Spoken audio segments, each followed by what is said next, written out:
We are going live, and we are live. It didn't give me any countdown. It just throws you right on in there. All right, but anyway, so I want to say Nsw.t Imhotep, which is welcome. And we are live. It didn't give me any countdown. It just throws you right on in there. All right, but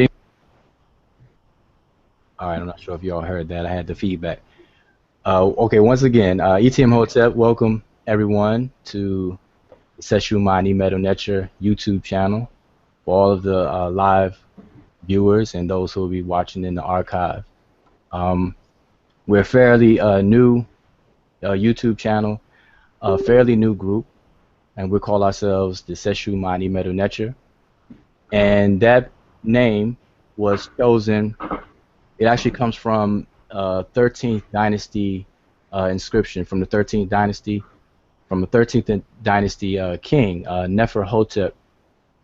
And it was a situation where the king needed to find out some information about some older information. Even in his time, in the 13th dynasty, he was looking for some older information in would be history to him, and he had to consult his acquaintances and the Seshew.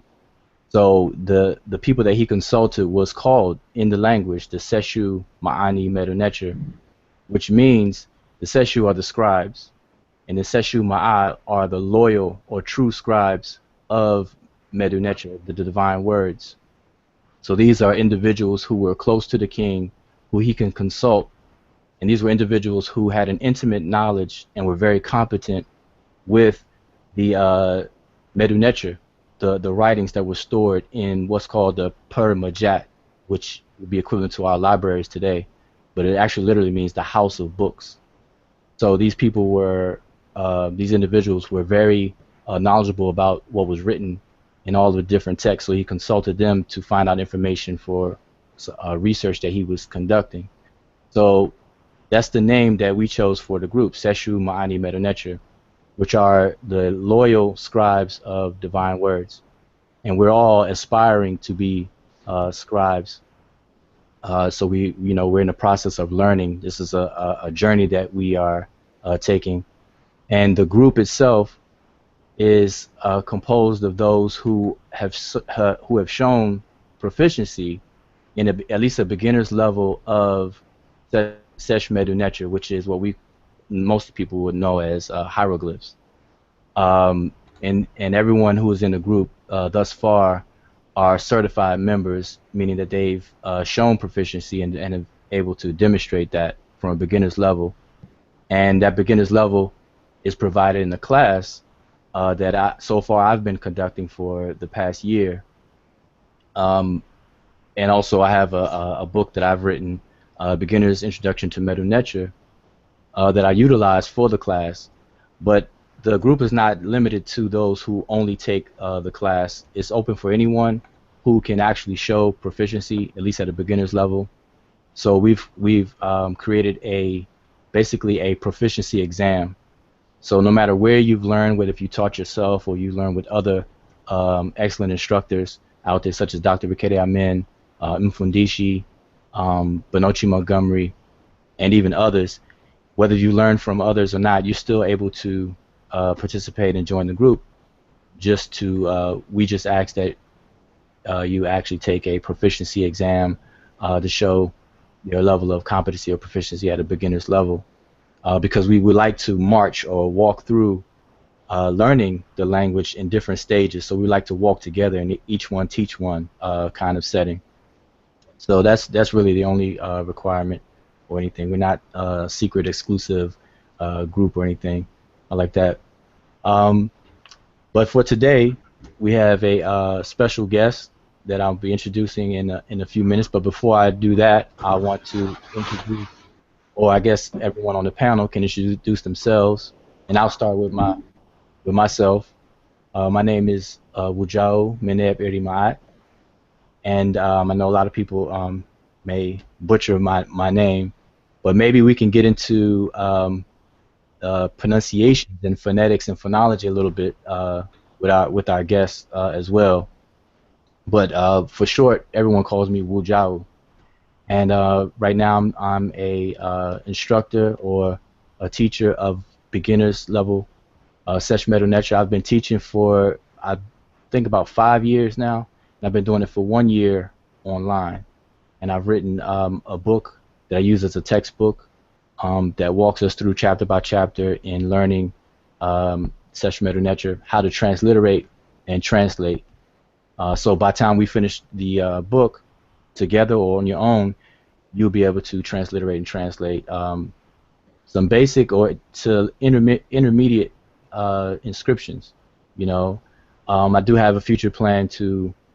I'm actually in the process of writing a grammar book, which is going to be a little bit more intense than the beginner's book, and of course to go along with that.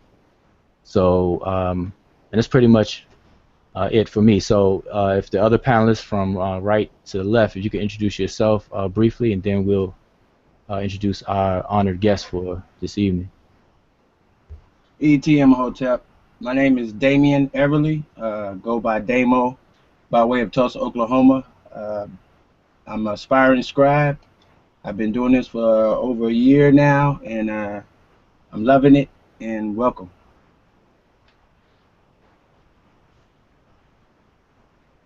Next, we have next.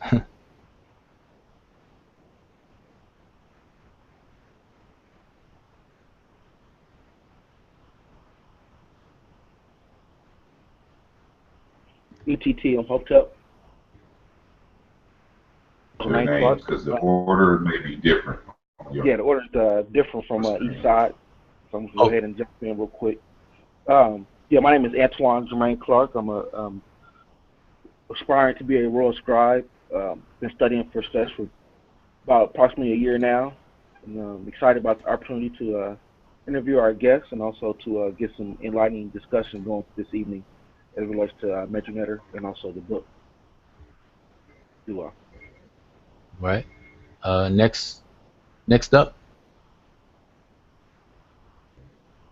Yeah, I noticed that the screens are backwards, so whoever wants to go next, next to Brother Antoine, Brother June.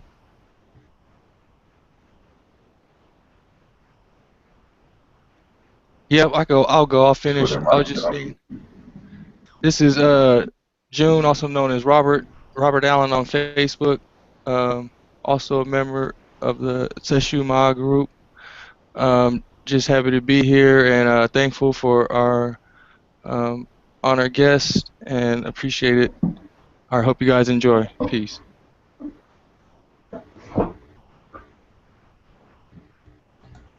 Son Kofi.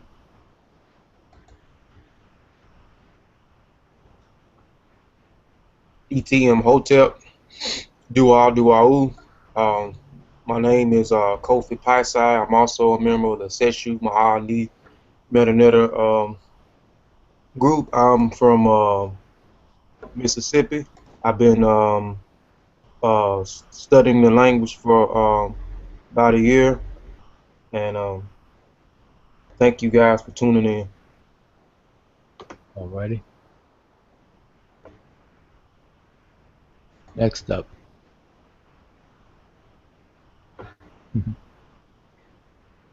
I guess I'll just call on everyone. Son Chris.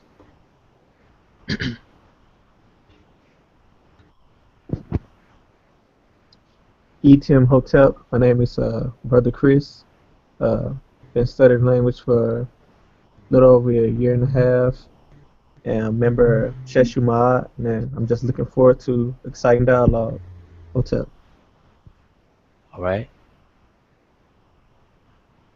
Next up, Sonnet Tonica. Hotep. My name is Maureen Tonica Kijin, but just you can call me Tonica. And I'm also an aspiring scribe. I've been studying the language for almost a year, and I am from Kenya, but I'm tuning in tonight from London, and I'm definitely looking forward to this, and I hope you guys enjoy. Well. All right, good enough.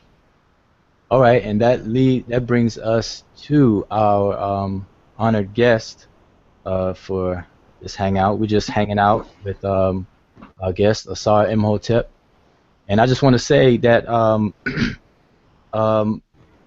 Asar and I have been friends. I think we've been Facebook friends. I met Asar, through Facebook, and mostly everybody here through Facebook, social media. I think we've been friends for about since 2010, I believe. So that's like 6 years. And through the different Facebook groups, shared interests, start interacting with each other on different topics and comments and Facebook posts.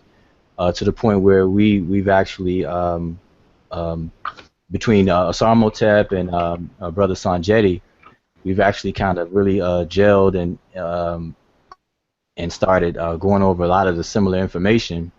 Um, so I have a 6-year history with Asar, and actually I've just met him personally, met him in person this year at the ASCAT conference. So that's the power of social media, where you meet like-minded individuals, and then you never know. You meet them in person, then you actually start projects together, and that's how you develop a friendship. So I want to introduce Asar Imhotep as a friend of mine, and as a fellow colleague in this work, in the study of African culture, African history, linguistics, languages, and just culture in general.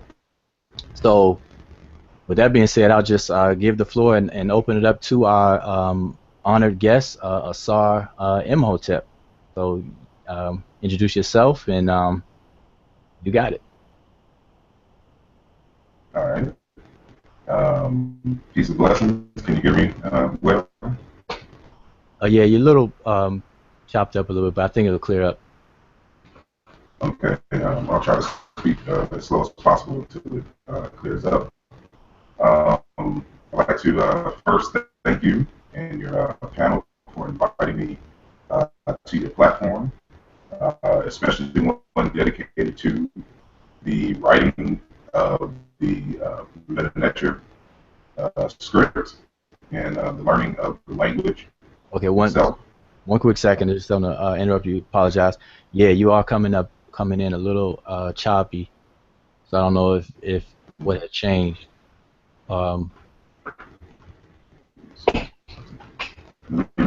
This, I'm gonna log in on my phone and see if that changes things.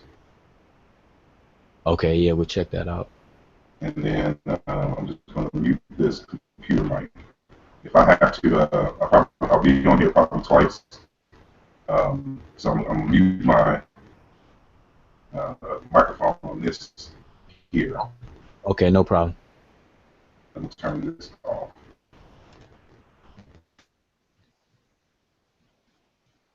Okay, while you're doing that,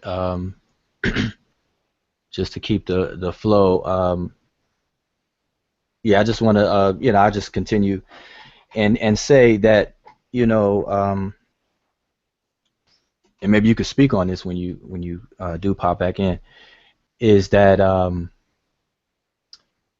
the fact that our backgrounds are a little similar in the fact of computer programming, and one of the things maybe you can discuss is the impact of being a computer programmer may have on your interest in linguistics, because I know, speaking for myself, me having a computer programming background, and I did that professionally for several years, it is definitely paved the way for me to have a better understanding of linguistics, because a lot of things in computer programming, computer language is a language, even though it's a con language or a man-made language, but nevertheless it's still a language, and all of the different things associated with languages apply, but we may give different terminologies to the different aspects of computer languages than we do with human spoken languages and things. But maybe maybe you can kind of touch on that. But I see that you're back, and maybe we could test y'all. Okay, yeah, there you go. We can hear you better now. You hear me better? I don't know why my video's not showing up. No, it was. Your video was there. Oh, well, okay. Well, I can't see me on here. So yeah, I give you the floor right back. So now you're back. Your video's good and your audio's good. Yeah, you know, this laptop I had was a little older laptop, and I have a whole bunch of crap on it. And for some reason, when you open the Hangout, it just drains the resources. So that's that. But again, I just wanted to thank you and your panel for allowing me to come on this platform and you know, speak to you about my latest project and any other projects, and to answer any questions that anyone may have regarding the text, if they have read it or they're just curious about what's in it. And so I don't know exactly where you want me to start, though, however, in terms of the text itself or something else. Okay, yeah, well, I actually, you could start by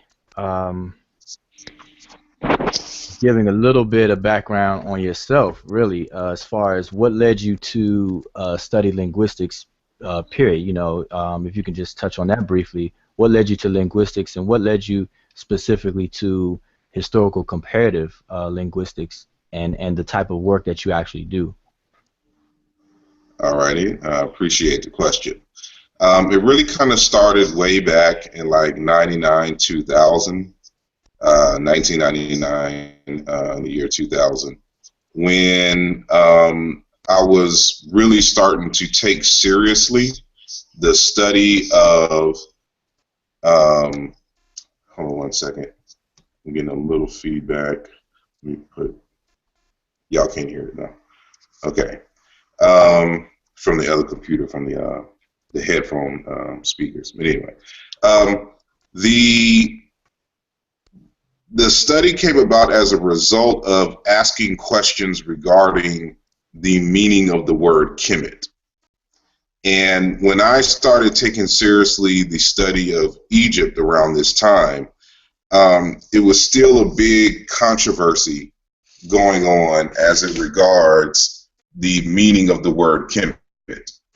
And there was basically two camps. One camp, which we usually deem the Eurocentric camp, argued that the word Kemet had a root Kim, meaning black, but it referred to the soil, the color of the soil, and thus the word Kemet meant the black land. You had another extreme, we usually call the Afrocentric camp, who was arguing that the root of the word Kemet was Kim, and that it referred to the skin color of the people. And so, you know, entering this, you know, my studies and the crux of this debate, I wanted to, in essence, solve this problem, because it was one that was lingering, and I was hearing and reading professionals go back and forth, you know, on this question. And I was seeing and my finger all in front of the camera, I was seeing the flaws in both sides of the argument. And I started proposing my own theories as it regards the meaning of the word Kemet. But it quickly dawned on me that I would really have to, you know, kind of know the language. And this really came ahead when in my college class, well, not my college class, one of my mentors and professors, actually never took his class. He would just let me come to his classes and sit down. Because at the time I was doing computer information systems, and by the time that he came to the university, I already took in all my African and African American Studies minor classes. And so, but I still was interested in Africana studies. And so I would still go to the African American Studies program and just sit in the classes. And so, you know, this was one of the professors, I'm about to say James Smalls, but because he has another name, but he goes by a particular name, and so I know him by his other name, but I won't give him that one. But he allowed me to sit in his classes, and we had this kind of big discussion about this word Kemet. And so when we were having the dialogue about the word Kemet, he suggested that I write a paper and that I outline my arguments and then present it to the African American Studies Symposium that was coming to the University of Houston at that time, which was going to be in a few months, you know, in that fall or whatnot. I think this was like 2001, 2002. And so I wrote the paper, you know, presented it to the panels or whatnot. And keep in mind, I'm still an undergrad. However, this room is full of PhDs, you know, who are experts in their field and things of this nature. This is where I met an individual by the name of Dr. Mario Bitti. And Dr. Mario Bitti was there, heard my argument, and said that you need to talk to Theophilo Wabinga. And here's his number. So he gave me Theophilo Wabinga's number. And so, you know, I got positive feedback from it. They gave me some critiques. People who were there, who were familiar with the language, gave me a list of books and resources that I should go examine and things of this nature. And so, you know, after meeting Dr. Mario Bitti, called Theophilo Wabinga. You know, I called him maybe twice or three times. And, you know, when he found out that I was doing computer information systems, he was like, oh, you would be good at linguistics. You should consider that. And so, you know, I hadn't, you know, really taken it seriously because, of course, I'm a computer or, you know, I should say a software programmer. And so, you know, from there, you know, got some more resources and inspiration to go and continue this this particular work. But the more and more that, you know, I got into it, the more and more I realized that this was more so a linguistic question. And I would have to understand linguistics in African languages, especially reading and checking out the methods of Dr. Theophilo Wabinga and Nsw.t Bjt.j.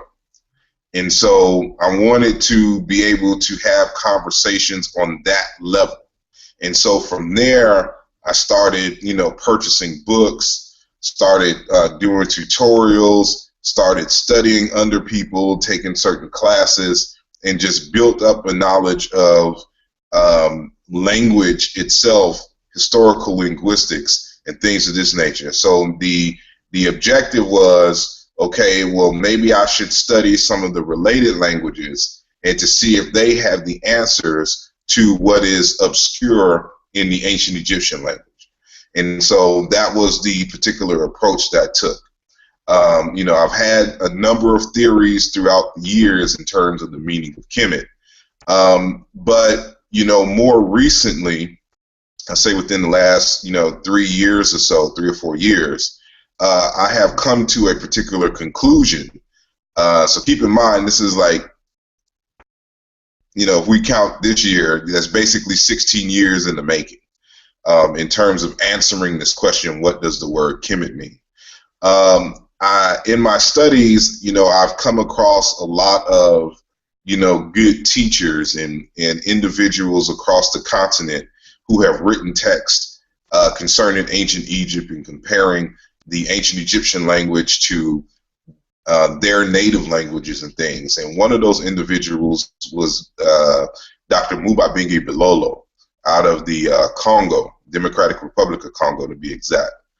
And he is part of the Baluba people in Central Africa. Many African Americans more than likely have Baluba ancestry, as some of the Baluba were taken in the transatlantic slave holocaust. But nonetheless, you know, one of the things I like to pay attention to is the scholars' methods in coming to the conclusions that they have come to over in the course of their work. And so you know, Obinga has a certain method, Diop had a certain method, Bilolo has a certain method. And so, you know, Bilolo and Diop kind of have the same method, which is I'm going to study ancient Egyptian in respect to my native language. And I will see what the ancient Egyptian language will reveal to me as a result of having a conversation with my language that I know very well. And so keep in mind that these people have studied linguistics as well on the academic and professional level. So, you know, the study of historical linguistics accompanied with them knowing their own languages in and out helped to bring about new aspects, new interpretations, rich interpretations of ancient Egyptian phenomena that, you know, a lot of the speakers of Indo-European and people from the European schools could not penetrate because they did not belong to that African family, so to speak. And so one of the things that Bilolo would always, you know, say and tell me is that you need to pay attention to the hieroglyphs. The hieroglyphs are what's important. You know, the hieroglyphs will tell you exactly everything that you need to know. And so, you know, from these conversations, one of the things that you get is that the ancient Egyptians wanted to make sure that their points and their ideas were understood. And so they created glyphs, they included signs that brought about some level of understanding of the underlying thought behind the terms which they used. And so when I went back and started re-examining the Kemet glyphs and looking at the earliest Kemet glyphs, you know, we noticed that the so-called determinatives, which we now call classifiers, is of irrigated water glyphs, you know, the Mer glyphs, for example. I forget their Gardner numbers, but they're in the N family category, so to speak. And, you know, this, you know, coupled with, you know, looking at the primary text and to see how the word was used, but of course going into the languages, the related languages, and seeing a match for these concepts helped me to come to a more definitive answer as regards the word Kemet. And so, you know, it is my contention at this day that the word Kemet itself is just simply a fertile land. It's irrigable land, land with a river running through it, and it has a large body of water. It's basically livable land that has water on it that we can drink and, you know, farm and do anything to that nature. And so if you're familiar with the glyphs, you know that there's several Kemets inside of Kemet itself, and they're all located in the delta where all the water is, you know, going toward the Mediterranean. And this helps, you know, bring about a better understanding of what the word means itself.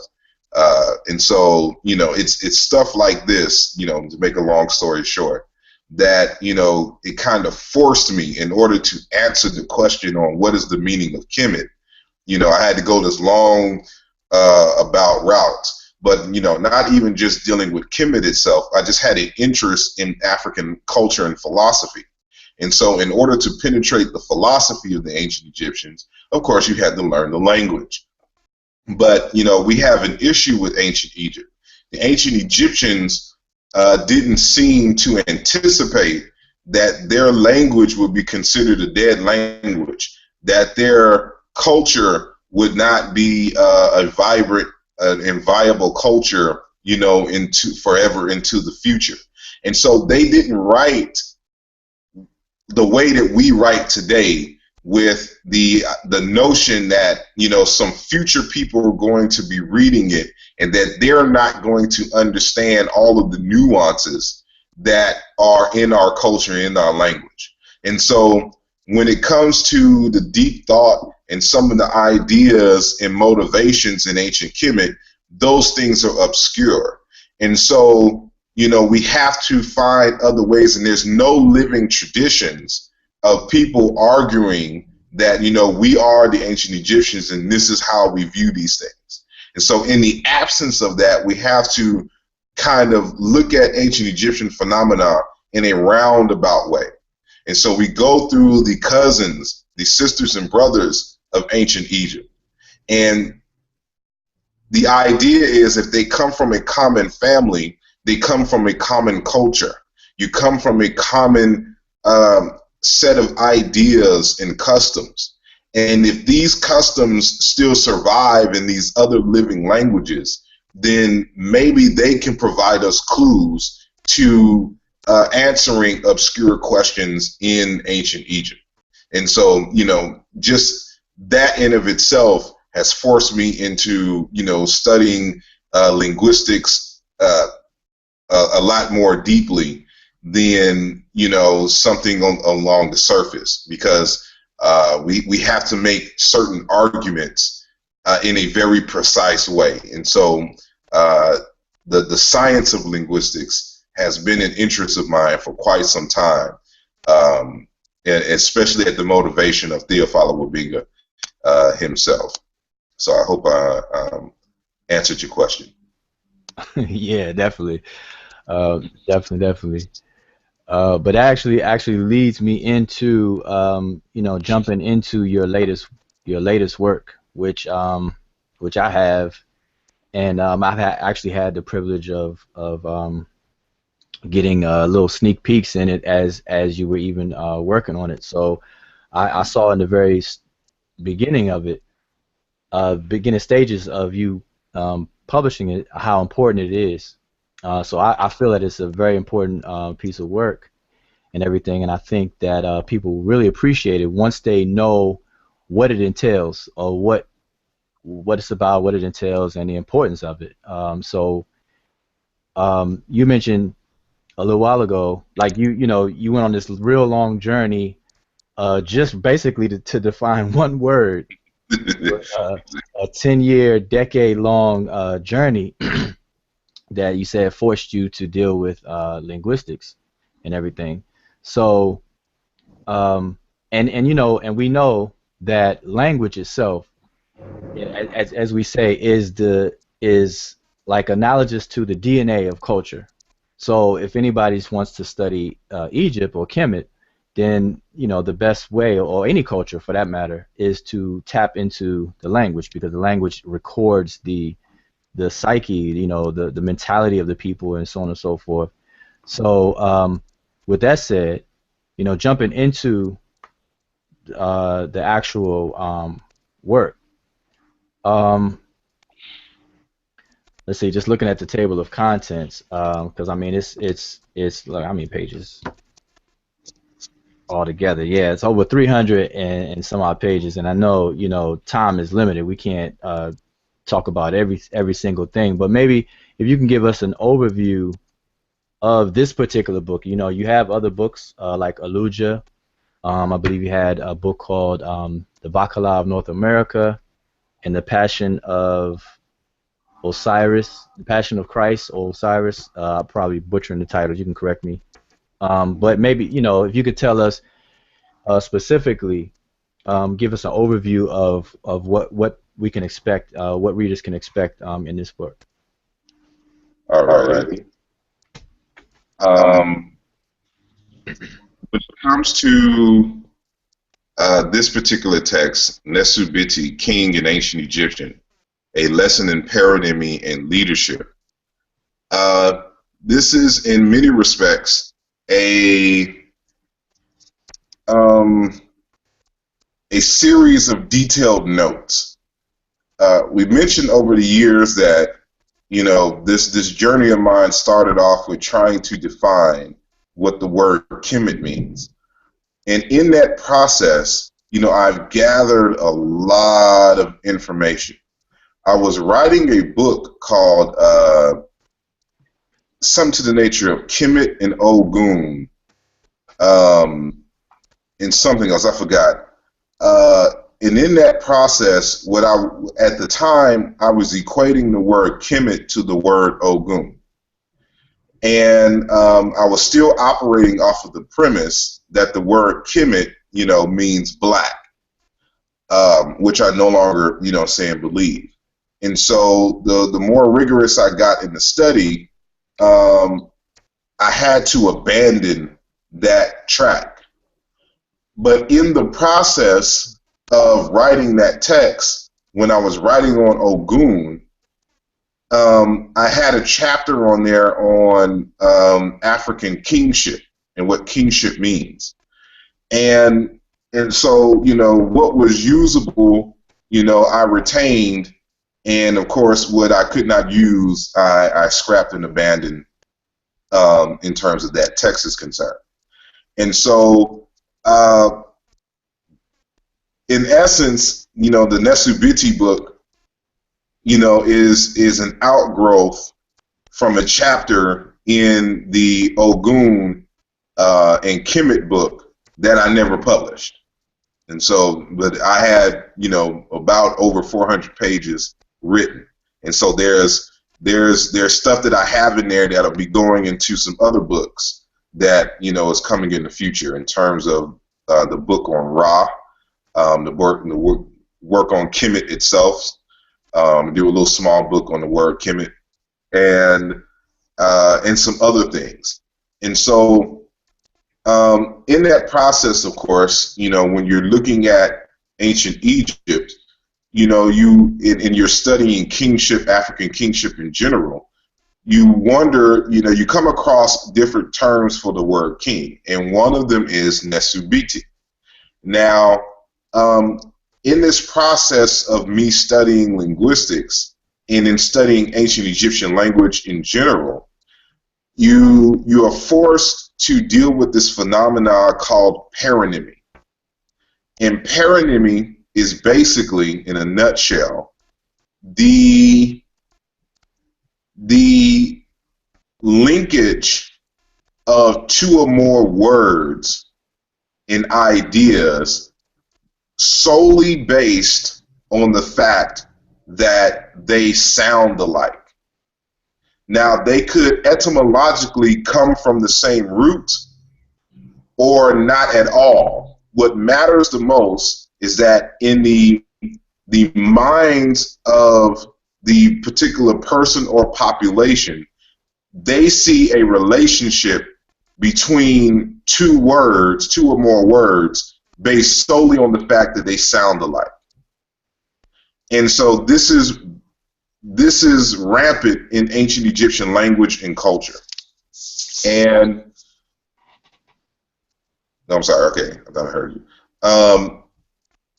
And when I understood paronymy, a lot of things began to open up as far as an understanding of not only ancient Egypt, but just African culture in general, and how a lot of the rituals and myths and motifs come about because the ancients believed in this idea that there is a relationship between words that sound alike, and that we have to make sense by synthesizing these ideas. And so one of the major examples that I use in the text is from the coffin text, spell 1130, I think it is, where in the text it mentions the god Ra, you know, creating mankind from his tears. Now, it's either coffin text or pyramid text, 1130. in that text, there's a word, remiyet, which means tears. And the word for mankind and human beings, or a word for mankind and human beings in the ancient Egyptian language, is the word remech or remechu. And because they kind of sound alike, actually, there's a title for Ra that's like remiyet or remet as well, and it means the weeper, but it's not included in the text. But because the word remiyet and remechu sound remotely close to each other, the ancient Egyptians created a myth that human beings came about as a result of the god Ra weeping, and those tears became mankind. And so this is a very ancient and old way to try to explain, certain realities, of life. And so, for example, the ancient Hebrews wanted to answer the question, well, why do we speak so many languages in Earth if we all came from the same place? Well, their myth makers came up with the idea that, it is because, mankind tried to build a tower to heaven and, I guess exert their might and intelligence, and God got offended by it and tore the tower down, and then later confounded the mouths of the different nations and jumbled their speech to where now each individual people and nation have their own speech. And so we know this basically is the Tower of Babel, but we don't know how that story came about. It came about as a result of paronymy, because the word where the word Babel comes from in terms of Babylon, the actual location in history, it's the word or actual phrase for it is Ba'ab Ilu, which means the gates of God. But the Hebrews didn't know that. It sounded something like a word in their language, basically Babel, meaning to confound and confuse. And so they utilized, their misinformation or words or a phrase that is known to them in their language to try to explain something in their language and in another language, and then try to take jabs, at the Babylonians, because they didn't like the Babylonians. So now they could kill two birds with one stone. We could take jabs at the Babylonians, and we can explain, how all the languages came about. And so this confusion on these two words and phrases that sounded similar to the ancient Hebrews, it inspired a myth. And so it is that phenomenon that gives rise to a lot of, as I said earlier, a lot of myths across Africa and around the world. And so getting back to the title Nsw.t Bjt.j, wondering where does the word Nsw.t come from, because the historians basically say that it means he of the reed and the bee. And so if you know the glyphs, and for the audience that doesn't understand Medew Netcher or have it in front of them, if you can show, you'll probably have to show your screen or click on your thumbnail so they can see it. Okay, I have it on the screen. Have your book. Yeah, but you have to click on your, okay, there you go. So you can see, I guess as soon as I stop talking, what you'll have to do, Brother Wujawu, while I'm talking, you'll have to click on your thumbnail so that it stays on your screen, because as soon as I start talking, it'll jump away from the screen. Okay, yeah, it's on my screen to show the audience, Okay. and I have the white box around me, but I guess to you when you talk, it'll show you, but the audience is seeing what I'm showing. I guess. Okay, no problem then. So yeah, if you see the two glyphs there, you have the reed and then the so-called bee, which may be a wasp at the same time. You know, they're still debating that. And so they read the glyphs literally. And I know this phenomenon called the rebus principle. And looking at and studying the language, I know that the ancient Egyptians utilized the rebus principle in the same manner that they used the concept of paronymy, you know, more so to explain and bring about an explanation of something. But at the same time, it's only used to pronounce a word that is similar. And so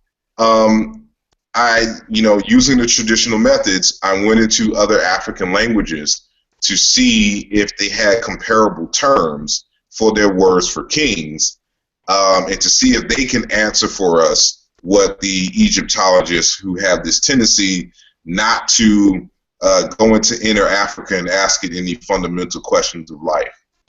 And so, you know, going along that path, you know, I found, or at least I think I found, and, you know, this is my argument, of course, in the text, what the word and phrase actually means and where it comes from.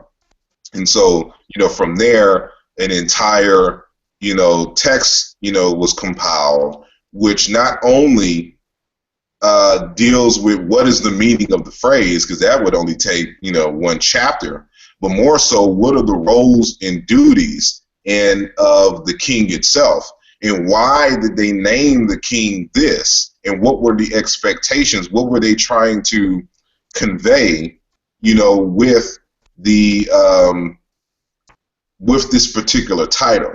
And so, you know, just answering those questions, you know, helped me to answer some other questions along those lines. And so it took me on to the meaning of the word of Osiris, and Osiris dealing with kingship, dealing with the Shenu, you know, defining what the Shenu is, or the so-called cartouche, in which the names of the kings of the pharaohs were written in. You know, African secret societies, the development of kingship, you know, elderhood in the context of what a king is, dealing with living ancestry. And so when you read about, for example, the king being a god in the ancient, in the Egyptological literature, you know, it's taking out of context what the king is, and, you know, and where this quote unquote divine role comes from, you know, and you got to study African culture to really understand what this means, because the consensus on the African continent is that every and all things are divine, because every and all things is the creator. You know, everything's divine because it is some aspect of the creator itself. So to view the king as more divine than anybody else is not in keeping with African tradition. And so, but when you understand the nature of living ancestors and how the king is a representative of the founding ancestor, you know, of a particular community, and how the quote unquote death rituals, you know, kill the king to symbolically make him, you know, to have the essence of the people who have gone before him, you know, everything starts to make a little bit more sense within the African context. And so, you know, that and a whole bunch more, you know, is tackled, you know, in this particular text. But, and so, and not only that, as a result of hold on a sec. As a result of this this research, you know, you are forced to look at the nature of leadership in general, and what we can learn as African American and African people in general about leadership within the African context. What were the expectations of a leader in African societies, you know, of memory, as what we call them? And so, you know, this text goes over the gamut, you know, and you know, I would, you know, if anyone has any specific questions, I don't know how many people have on the panel have actually, you know, read the text or parts of the text. You know, but I'll you know, I'm here to answer any questions, because again, as Wujawa mentioned, it's, you know, over 300 pages, and there's a lot covered in that, and so, you know, want to narrow it down to something that you know, may be of interest, you know, saying the people on the panel or anybody, you know, who's listening live and has any questions, they can, you know, type in the Q&A, you know, if they see it on their screen, you know, at this particular time.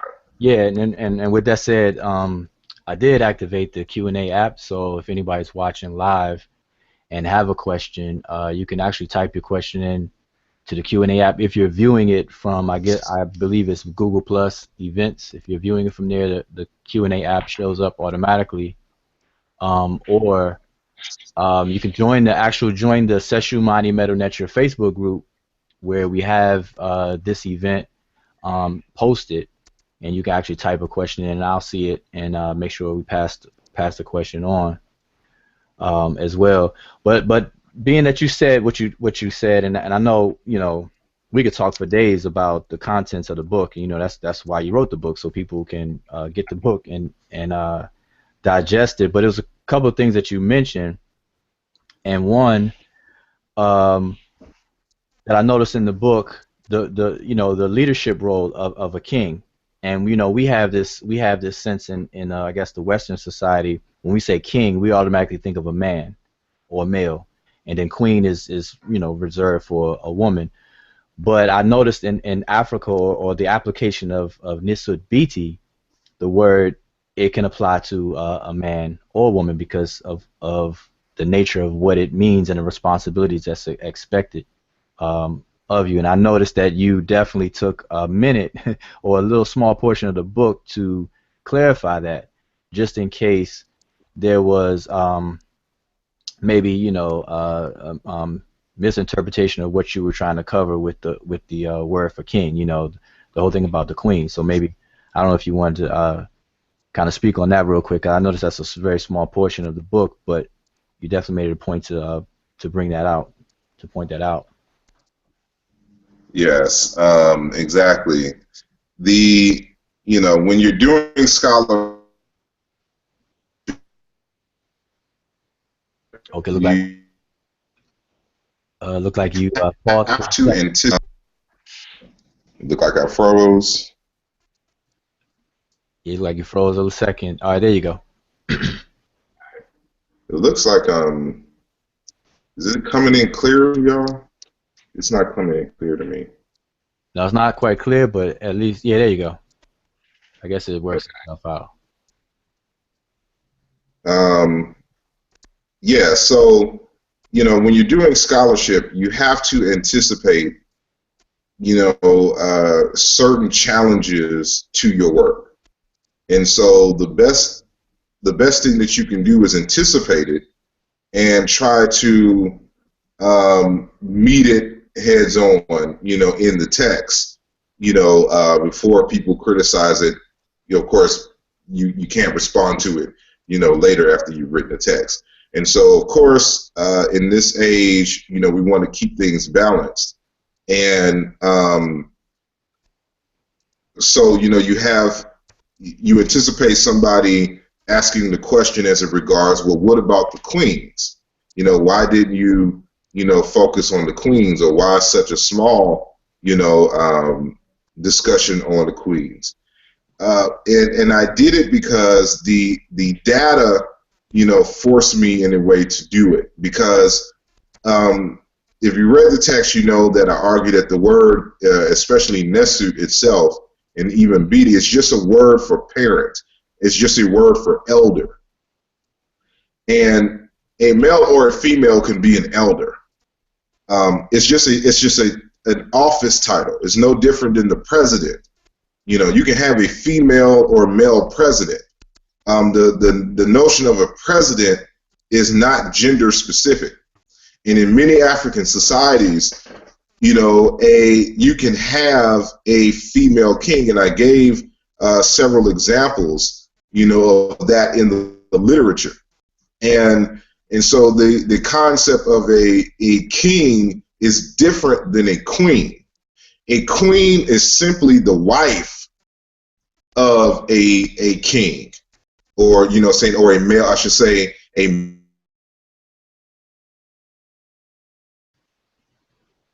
Okay, looks like we lost you for a second.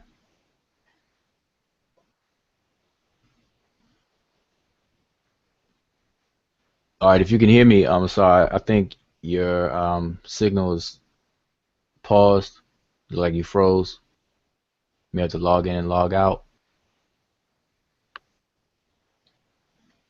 So in the meantime, I guess until we can get him back. I did have this is brother Antoine. He stated something that was he said anticipate critique of your work. So I guess I want to reiterate that and actually have him kind of address the fact that whenever you present this scholarship work, one of your jobs is to anticipate someone critiquing it. So as scholars, we should be prepared to address those going forward. Looks like he's back with us. Yeah, I think he is. I think he's back with us.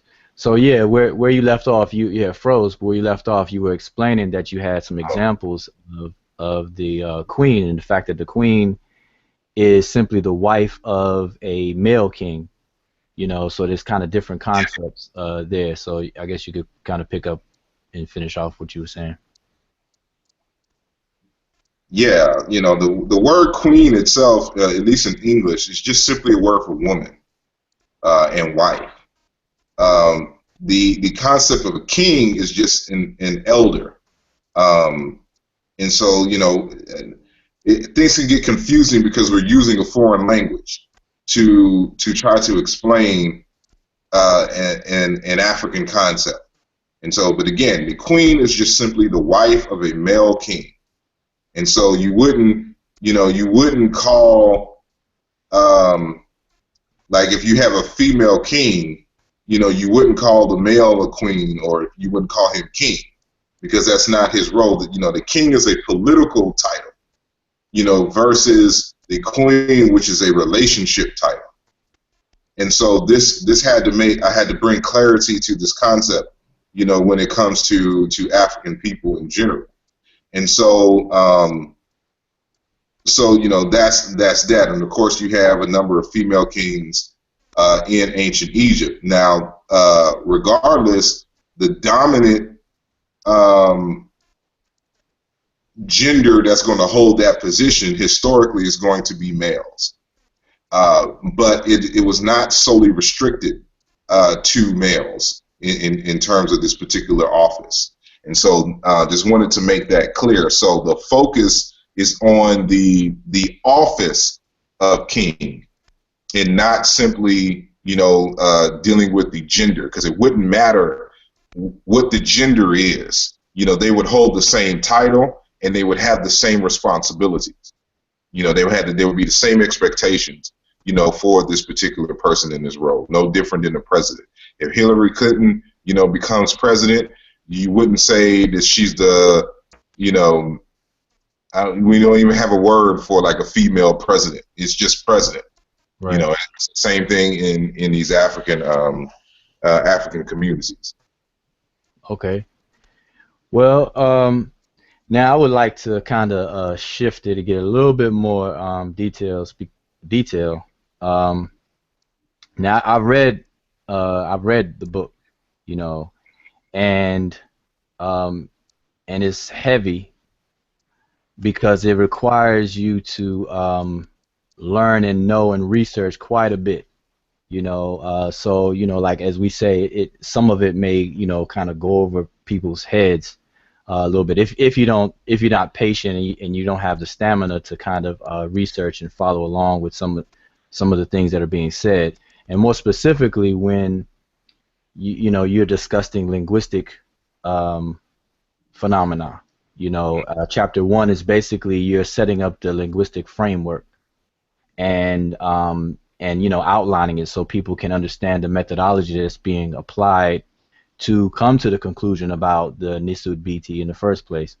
So I would like to kind of go in a little bit more detail about that and ask you a few questions. But Before that, I do want to introduce another panel person that came on the panel.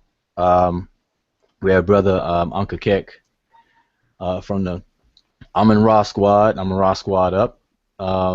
Maybe you could just give a shout out and say a few words there, brother Uncle, if you still there, if you can hear me.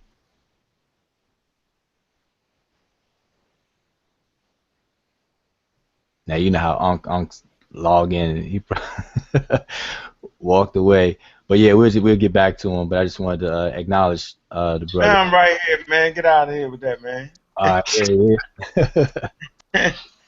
What's good? What's good, family? What's up, Asar? How you doing, Joe? All right, good. Peace.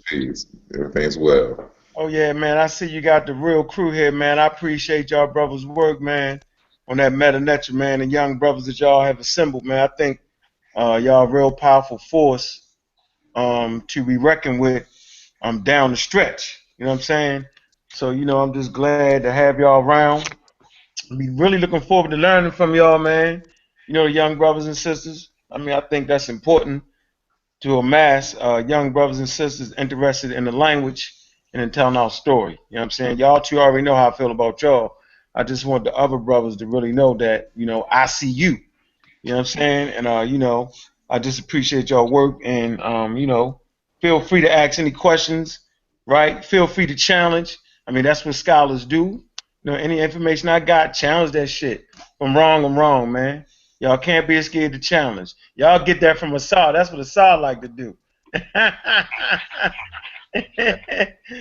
But, it's just important to have y'all focused on a language like that, to get the young brothers and sisters focused on a language. I think that's it's a real big step for this community. It's nothing like y'all in this community, and it's just important for y'all to keep continuing translating of the text. You know what I'm saying? I'll make sure I shout y'all out more because y'all definitely earned that right. So I just want to say that. And I'm a Raw Squad up, and real black atheism is on the rise. All right. Good to hear from you. Definitely want to acknowledge you on the panel and everything. Now I don't want to hog the mic or ask all the questions, so I do want to open the floor up. I just want to kind of shift it to more specifics about some of the elements and things that are covered in the book. But before I do, I jump into that. I'll just kind of open it up if anybody else had any questions, because I can get long-winded. You all know me. I can talk for days, and I don't want anybody to lose their train of thought. So if anybody has any questions that's on the panel, just go ahead and unmute your mic. Yeah, I do. This is Sin Kofi Paisa. I was wondering. Well, I got a bunch of questions. One of the questions, Saber Wuja already kind of covered, and you was gonna go into, I guess, about the breaking down of the wife. And I won't. And just reading that, the woman aspect, I don't think I'll be using the word woman anymore after I seen the breakdown of how you broke down woman to wife. You was gonna go into that whole etymology thing a while ago, but you had froze off. So I hope later on you can go back into breaking down the etymology of the word till you get to wife, till you get to manservant. So I think that was some good information. But you was going into it, but like I said, it froze. But I wanted to ask a question about this Afro-Asiatic thing. This Afro-Asiatic thing, is everyone getting this perspective from this individual you mentioned in the book, Joseph Greenberg? And can I read something in here from the book, if you don't mind? Go ahead. All right. Well, you was talking about this individual, and I guess this is where the information is coming from, but I may be I may not be correct. But you stated in here, the individual said Afro-Asiatic languages. Excuse me, one quick sec. Could you make reference to the page number so those who have it can page 27. Page 27 in his book. All right. Do I? All right. It says Afro-Asiatic languages are spoken by Caucasians and Negro people. The Cushites and the Ethiopians, the Semites, are often classified as Caucasoids. The Egyptians, the Berbers, and the remaining Semite peoples are indisputable Caucasians, while the Chad speakings are Negroid. On this evidence, it seems probably that Afro-Asiatic languages were originally spoken by Caucasians, in some instances taken over by Negroids. So the people that are using this Afro-Asiatic vernacular is they is they ignorant to the fact that this man Jonas Gutenberg is saying that the Afro-Asiatic languages was created by Caucasoids and then later taken over by the Negroid Egyptians? Yeah, let me put it into its proper context. So the scholar who you mentioned, is his name is Joseph Greenberg, and he has been working in the early 50s and 60s in terms of classifying African languages. So he studies African languages, and then of course there comes a point where you want to try to group the languages that are alike together. And so he had many more, but ultimately he reduced it to 4 phylums or phyla. Sometimes he uses family interchangeable with it. And that is the Khoisan family, the Nilo-Saharan family, the Niger-Congo family, and the Afro-Asiatic. And he is also a proponent of this notion of a Nsw.t macrophylum. And the Nsw.t macrophylum is this big, proposed language that originated somewhere outside of Africa, which includes Indo-European, Altaic languages. It may include Dravidian and Afro-Asiatic. And so the prevailing thought was that this Nsw.t language, gave birth to Afro-Asiatic, and that this Afro-Asiatic originated in Asia, and then by way of migrations into Africa, the quote-unquote black Negro speakers adopted, the languages, and over time it became differentiated and it became their own languages in Africa itself. And so so you have that one issue. Then you have another methodological issue in terms of how he grouped these languages in the first place. And so the tried and true method in terms of grouping languages together is a process which we simply call the historical comparative method.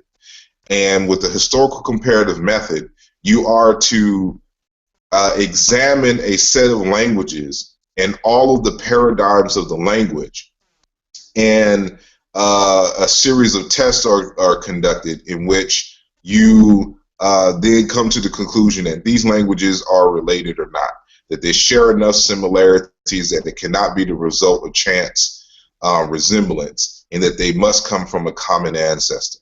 And so he proposed this method, which they call the mass comparative method, which kind of looks at a lot of typological and linguistic features and then kinds of groups them together based on that. And as a result of that, this is fundamentally how we get these 4 language phyla that are pretty much accepted today. There are linguists, who are in a sense purists, who reject the methods of Greenberg, and not Greensburg, but Greenberg, and have listed their complaints, about it, over the years, and for good reasons, but also, there is one of the prominent African linguists, who has been fighting against, the Afro-Asiatic model for explaining certain relationships between certain African languages. And this is something that you have to remember when you're hearing something about language families and phylums. They're really theories to explain facts on the ground. And so it's a theory of Afro-Asiatic, is out there. And, Theophilo Wabinga, being an African linguist in which I was speaking of, has been a vehement, opponent of the Afro-Asiatic model to explain certain relationships. Because when he started examining the languages, across Africa, he's seeing these deep relationships in languages like Wolof and Mbochi, which is his native language, in other African languages like Dogon and things of that nature that exist outside of the so-called parameters that is the theory of Afro-Asiatic. And so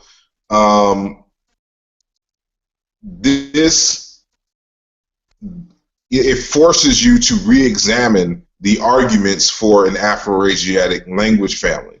If you're finding these deep and richer correspondences in these languages that exist outside of Afro-Asiatic.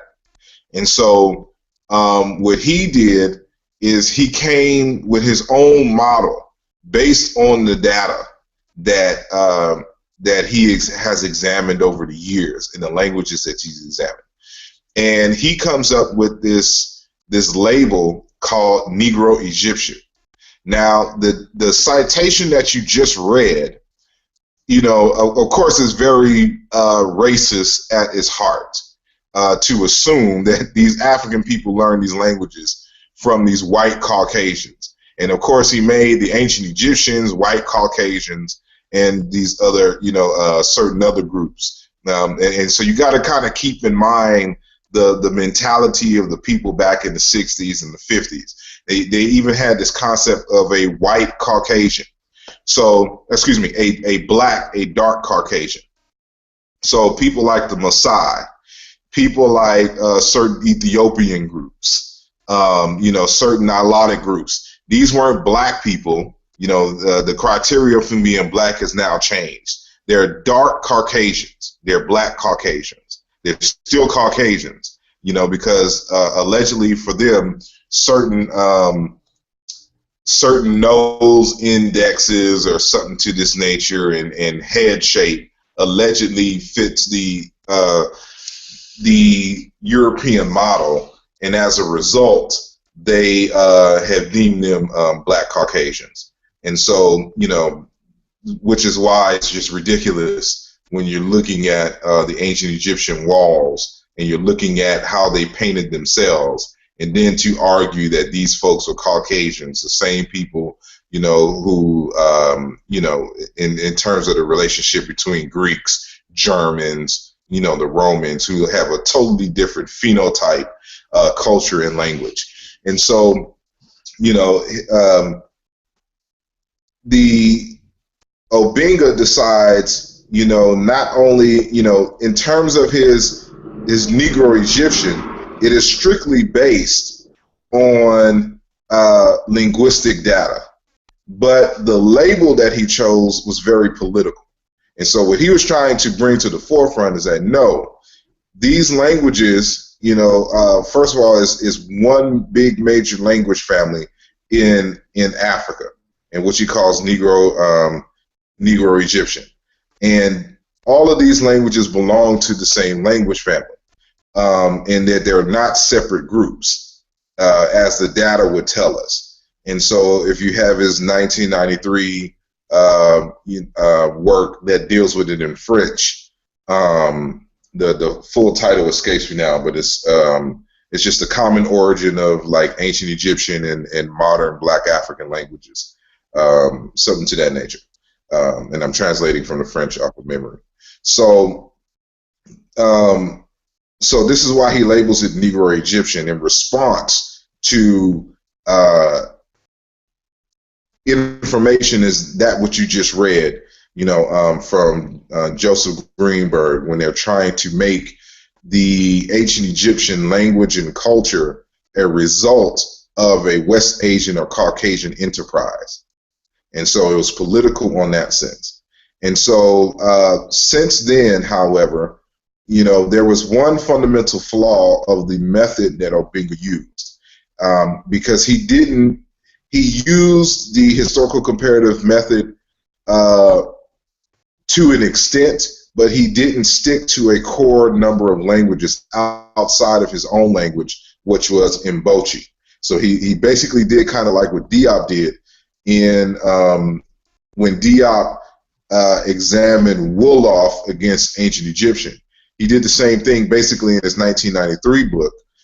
However, he utilized languages from all across Africa, but it wasn't a core group of languages that he examined.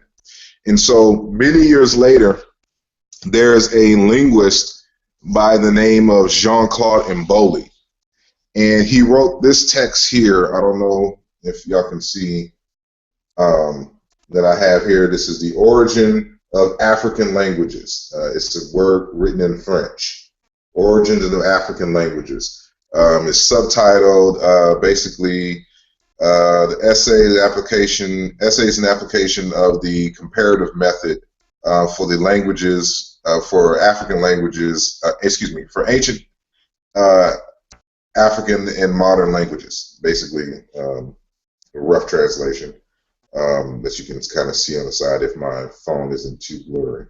But this text here is a very valuable text. It expands on Theophilo Obinga's 1993 work in very major ways. And as a result, certain new discoveries were argued in this particular text.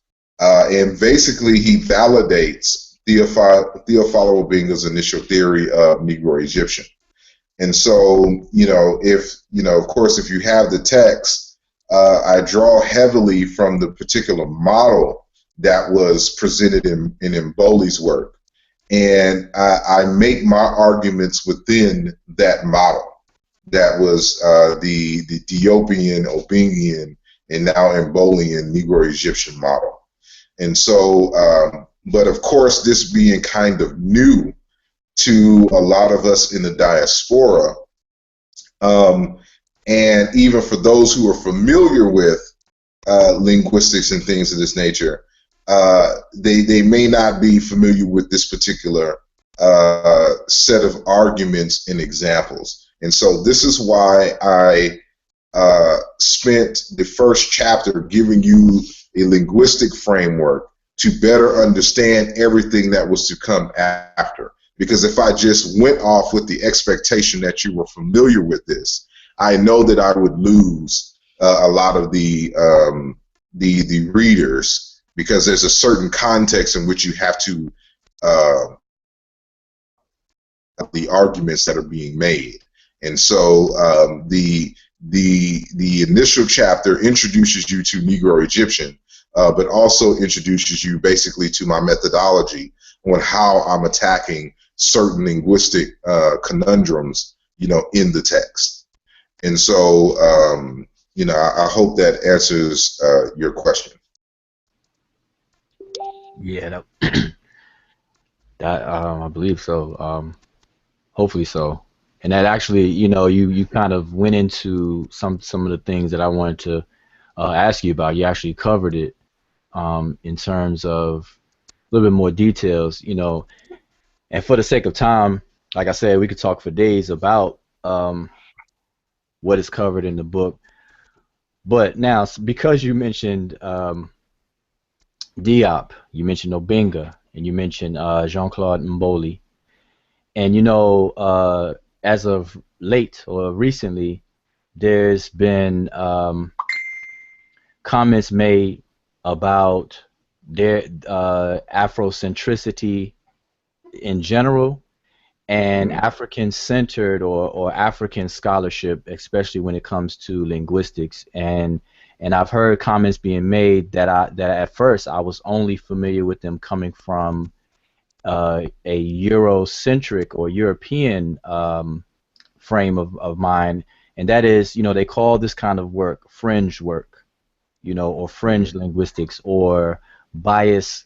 Afrocentrists are labeled as bias. Everybody who's Afrocentric wants to paint the world black.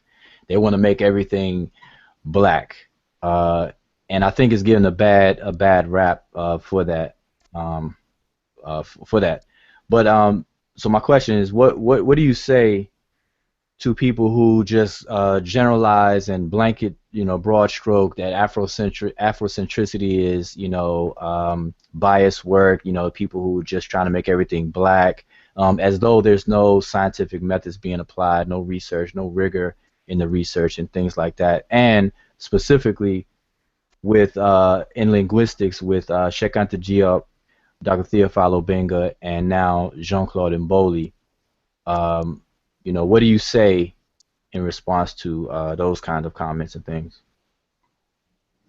Yeah, I'm familiar with a lot of the arguments that are made by individuals concerning the one, because even within the Afro-Asiatic paradigm, that comes into it in terms of linguistics, but in terms of Afrocentricity in of itself. And so what people got to understand is that Afrocentricity is a research methodology, and it is a legitimate research methodology, and one that is utilized in academic and university circles.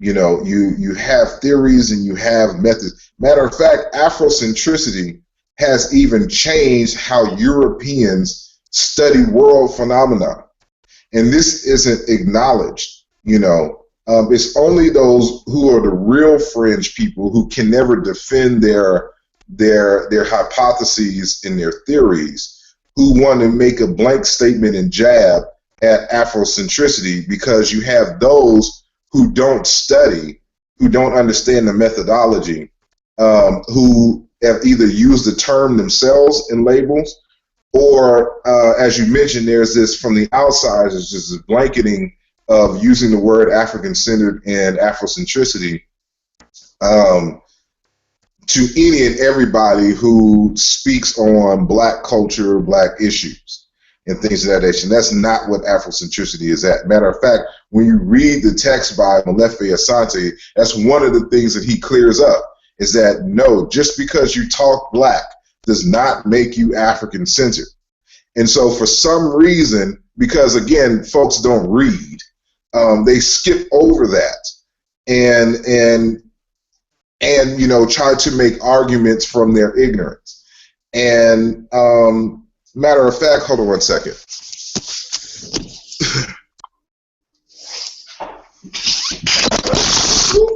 Going to my library.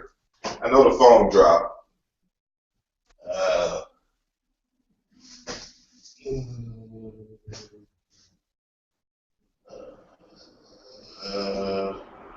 Where is my book?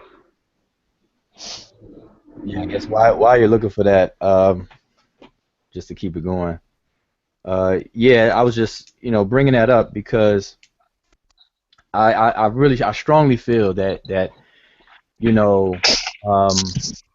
some of the things that our people argue for and want and demand and claim, we all want. One of the things people say is, okay, well, when are we going to go out in the field and do excavations? When are we going to have laboratories and actually do DNA testing? When are we going to do X, Y, and Z? But then here you have these pioneering scholars from Africa, indigenous to Africa, and some of them are even initiated into their spiritual traditions, and some of them are even royalty of their communities.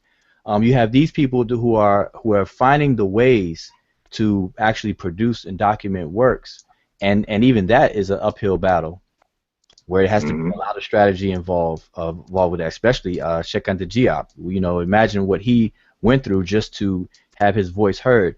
But I'm saying these scholars are getting a bad rap when they are fulfilling the request and the demand of our own people, but yet it's still our own people who are somehow suppressing or blanket stroking these scholars' works, as fringe work, or something that's not to be paid attention to. And I really feel that that's really doing our future a disservice. So that's why I bring this up, and was curious to know, what do you say against things like that?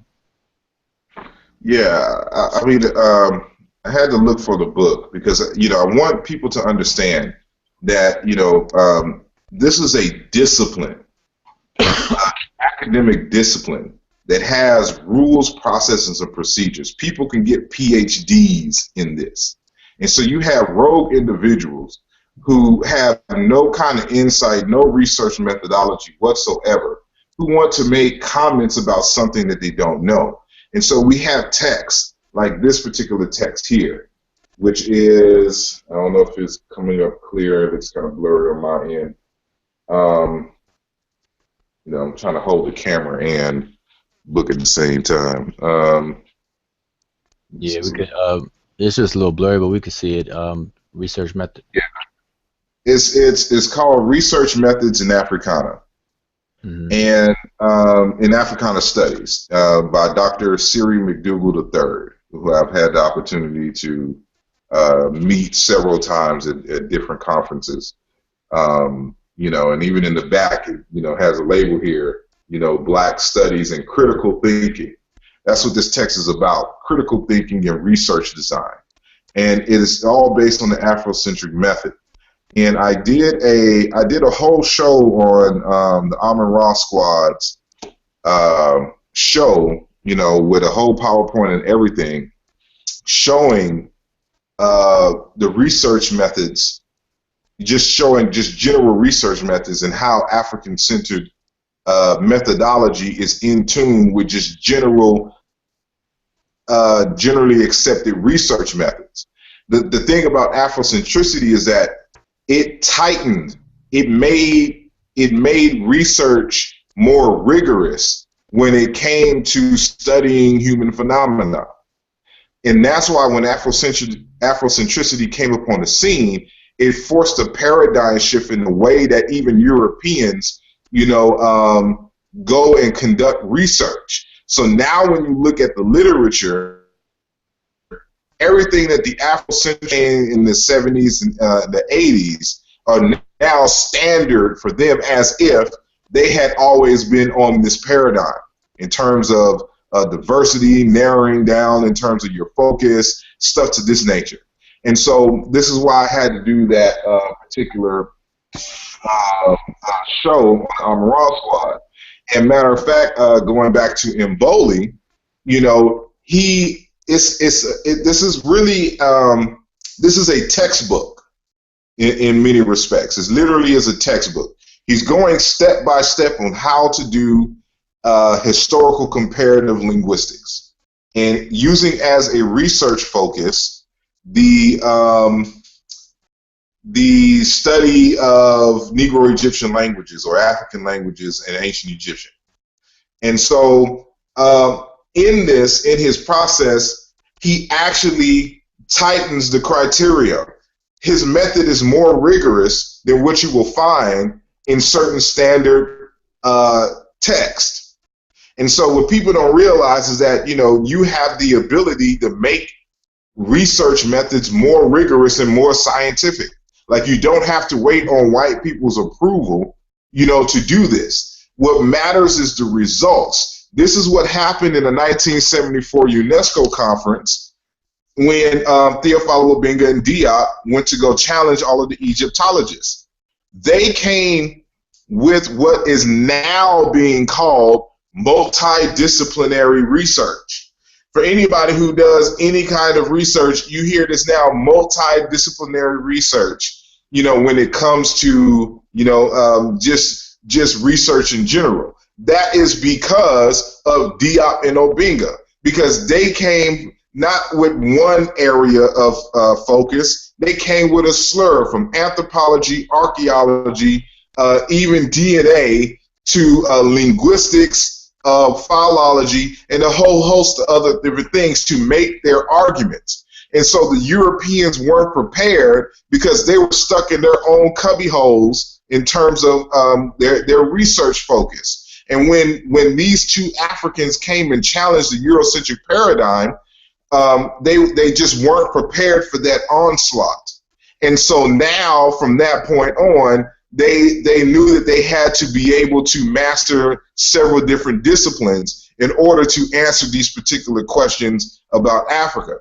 In other words, Theophilo Wabinga and Dr. Nsw.t Bjt.j made the process of researching Africa more rigorous. Their method was more rigorous than the Europeans. And as a result, they defend their theses, against the African school. And so, what they chose to do from that point on was simply ignore, the arguments coming out of Africa, and stop inviting the Africans to the conferences in stuff like this and don't want to publish because they know they don't have a defense for the African school, especially specifically Egyptology or just African culture and language, period. And so, this is why it's important to be familiar with the African school and the arguments against, the prevailing paradigms and methods from the Africana school. And so, I think me, Wujawu, and Sanjeti, will be on the linguistic question, dealing with the whole arguments regarding Afroasiatic and all the other things. And we'll show that not only, are the Africans, opposed to Afroasiatic and things of this nature, you have Europeans who are opposed to it because the methods that were used were not rigorous. They were not scientific.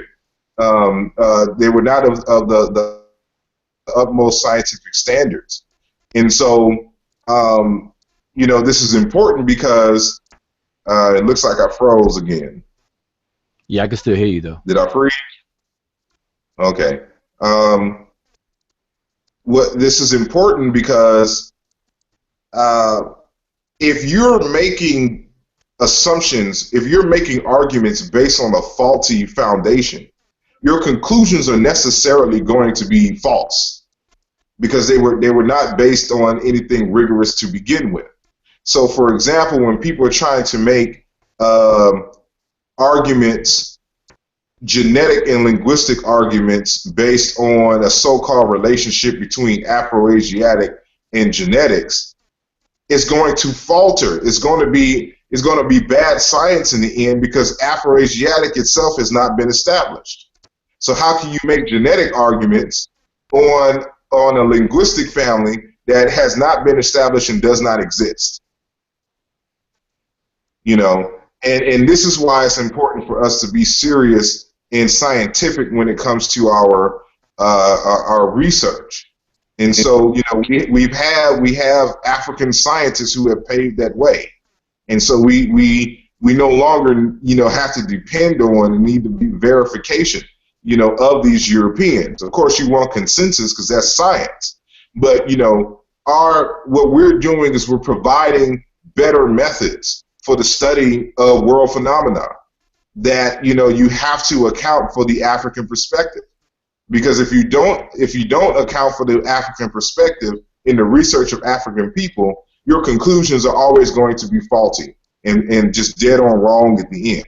This is the purpose of Afrocentricity, to argue from the standpoint that the Africans are agents in their own reality and history, and that they know from their perspective what it is that they're talking about. And you have to understand certain African social phenomena within a larger African context. And so that is with any study. And I wish I had my slides. Let me see. I don't have it on this computer because I have one specifically for the.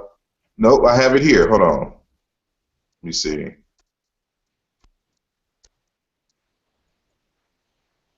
I'm gonna pull it up, and I'm gonna pull it on my other computer, and Yeah. so you'll see it come up when I switch screens. So Good. And I just wanted to say that's just interesting because some of the comments and things that I've seen from various different people. On one hand, you see people that will say, "Hey, we need to talk to the Africans on the ground. Let's consult the Africans themselves, the people that live in these locations in these different places." But yet, some of those same people that will say that, they will also um, speak negatively against the Afrocentric model, which says, as you said, the African is the agent in its own behavior and actions and phenomenon. And what better people or place to speak about their own experiences are those who are experiencing them. So it kind of is like what do you call it, an oxymoron for people to argue both ways and it'd be the same kind of mentality. But yeah, if you have it ready, I'll switch over to it whenever you have it ready. not yet. It's pulling up. So excuse my slow A computer. No problem. But also, and I know, for time's sake, I don't want this to run over 2 hours. And like you said, a future presentation is definitely in order, and we'll definitely put something together to address it specifically, the linguistic questions about the language family, linguistics period, the comparative historical method, and then the issue of language families, in a future presentation. But see, that's important to this particular work that we are discussing of yours, your latest work, because the question of Nsw.t Bjt, to answer this question, like you said earlier, it's a linguistic question. Even when you were speaking about Kemet or whatever, linguistics is, the main tool to use to dissect, and put together, connect the dots and things like that. So it's very important that we all understand what linguistics is, what it entails, what questions it answers, its strengths and weaknesses. We have to be honest with its strengths and weaknesses depending on which branch of linguistics or which branch of anthropology in general, because anthropology covers a wide range of scientific disciplines. You have archaeology, biology, linguistics, and other ones that I'm not even mentioning, that I don't even know off the top of my head, that cover different areas of the human phenomenon, the human experience. So, and then each discipline has its strengths and weaknesses. So, as you said, it's the African school of anthropology that is honest about the weaknesses in any particular area. Therefore, there was a development of a multidisciplinary approach, coming from Diop and Obinga. And now, as you said, Europeans have adopted it, but don't give credit where credit is due. So exactly. I think that needs to be emphasized. Our people need to understand and know this. We don't glorify Cheikh Anta Diop or Dr. Theophile Obenga or Jean-Claude Mboli or anybody else, Bilolo, Sambu, all these different African scholars that you have introduced to the community, basically, just for the sake of their skin color, just because they're black, just because they're African. It goes beyond that. I think that's a lazy approach to just generalize things, and it's easier to demonize something you don't know than to actually take the time out and study it, so that you can know, and then you can join in on the conversations from a very informed position than to argue out of ignorance. So I think that this needs to be emphasized, and I really appreciate this work because this work has all those elements. It's bringing the updated information to light, and Jean-Claude Mboli, who book you showed and mentioned, is written in French, but even Jean-Claude Mboli himself has acknowledged your ability to summarize his work, basically in chapter 1, to kind of put into English terms for the English-speaking audience on, you know, a summary of his methodology and things. So I think that's very important. So if anybody who wants to know about Jean-Claude Mboli's work, all they have to do is read chapter 1 of your work, you know, as far as a summary, you know, because his work is over 600 pages long. And I hope to actually see his work developed into English myself. But anyway, if you're ready, I see that you're ready. I'll switch over to your screen that you're sharing. There you go. All righty. You have to mute your mic. Testing. Okay. Yeah, so getting back to Afrocentricity and Afrocentric methodology, again, this is just a few slides from the presentation that I did in 2014 on the Alma Ross Squad show. And the title is Afrocentric Methodology and Proper Research Design. And so you got to understand Afrocentricity within the context of research design, how to properly conduct research, which is why I showed the book earlier, Research Methods in Africana Studies by Dr. Siri McDougall III. It's about research design. How do you design a research project? And what are the important issues of that, of designing research? And so, let me see. I'm going to skip through all of these.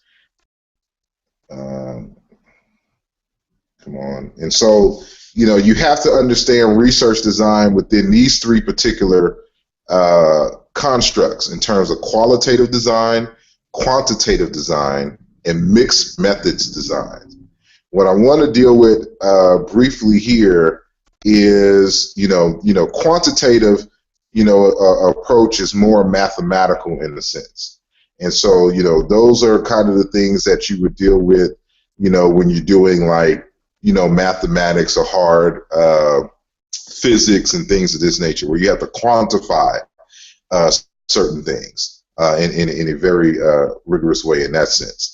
But, a lot of Africana research is done from the qualitative perspective, the qualitative approach, and which is, as defined here, a constructivist worldview, an ethnographic design and observation of behavior. In this situation, the researcher seeks to establish the meaning of a phenomena from the views of participants. This means identifying a culture, sharing group, and studying how it develops shared patterns of behavior over time, therefore ethnography. One of the key elements of collecting data in this way is to observe participants' behaviors by engaging in their activities. And so the key thing in here says the researcher seeks to establish the meaning of phenomena from the views of the participants. And so if you're studying African people, you can only to have a real sound research methodology. And I should mention that I got this, like these words from the slide is from a standard research design methodology book that you would take when you start your master's research. And so this particular author is the standard, across many academic fields when doing master's, PhD research. And so from here, you're seeing that the author here is saying that, when you're studying the phenomena, it's from the views of the participants. It's not your views that you impose on the people. So if you're studying African people, then African views are that which is, most important. This is just standard research. And so we'll continue in terms of the qualitative approach. The participatory worldview narrative design is open-ended interviewing. For this study, the inquirer seeks to examine an issue related to, for example, the oppression of individuals. To study this, stories are collected of individual oppression using a narrative approach. Individuals are interviewed at some length to determine how they have personally experienced the oppression. So in the case, for example, this is just an occasion of dealing with oppression. But the purpose here is that you're getting the perspectives of reality from the people themselves and reporting it.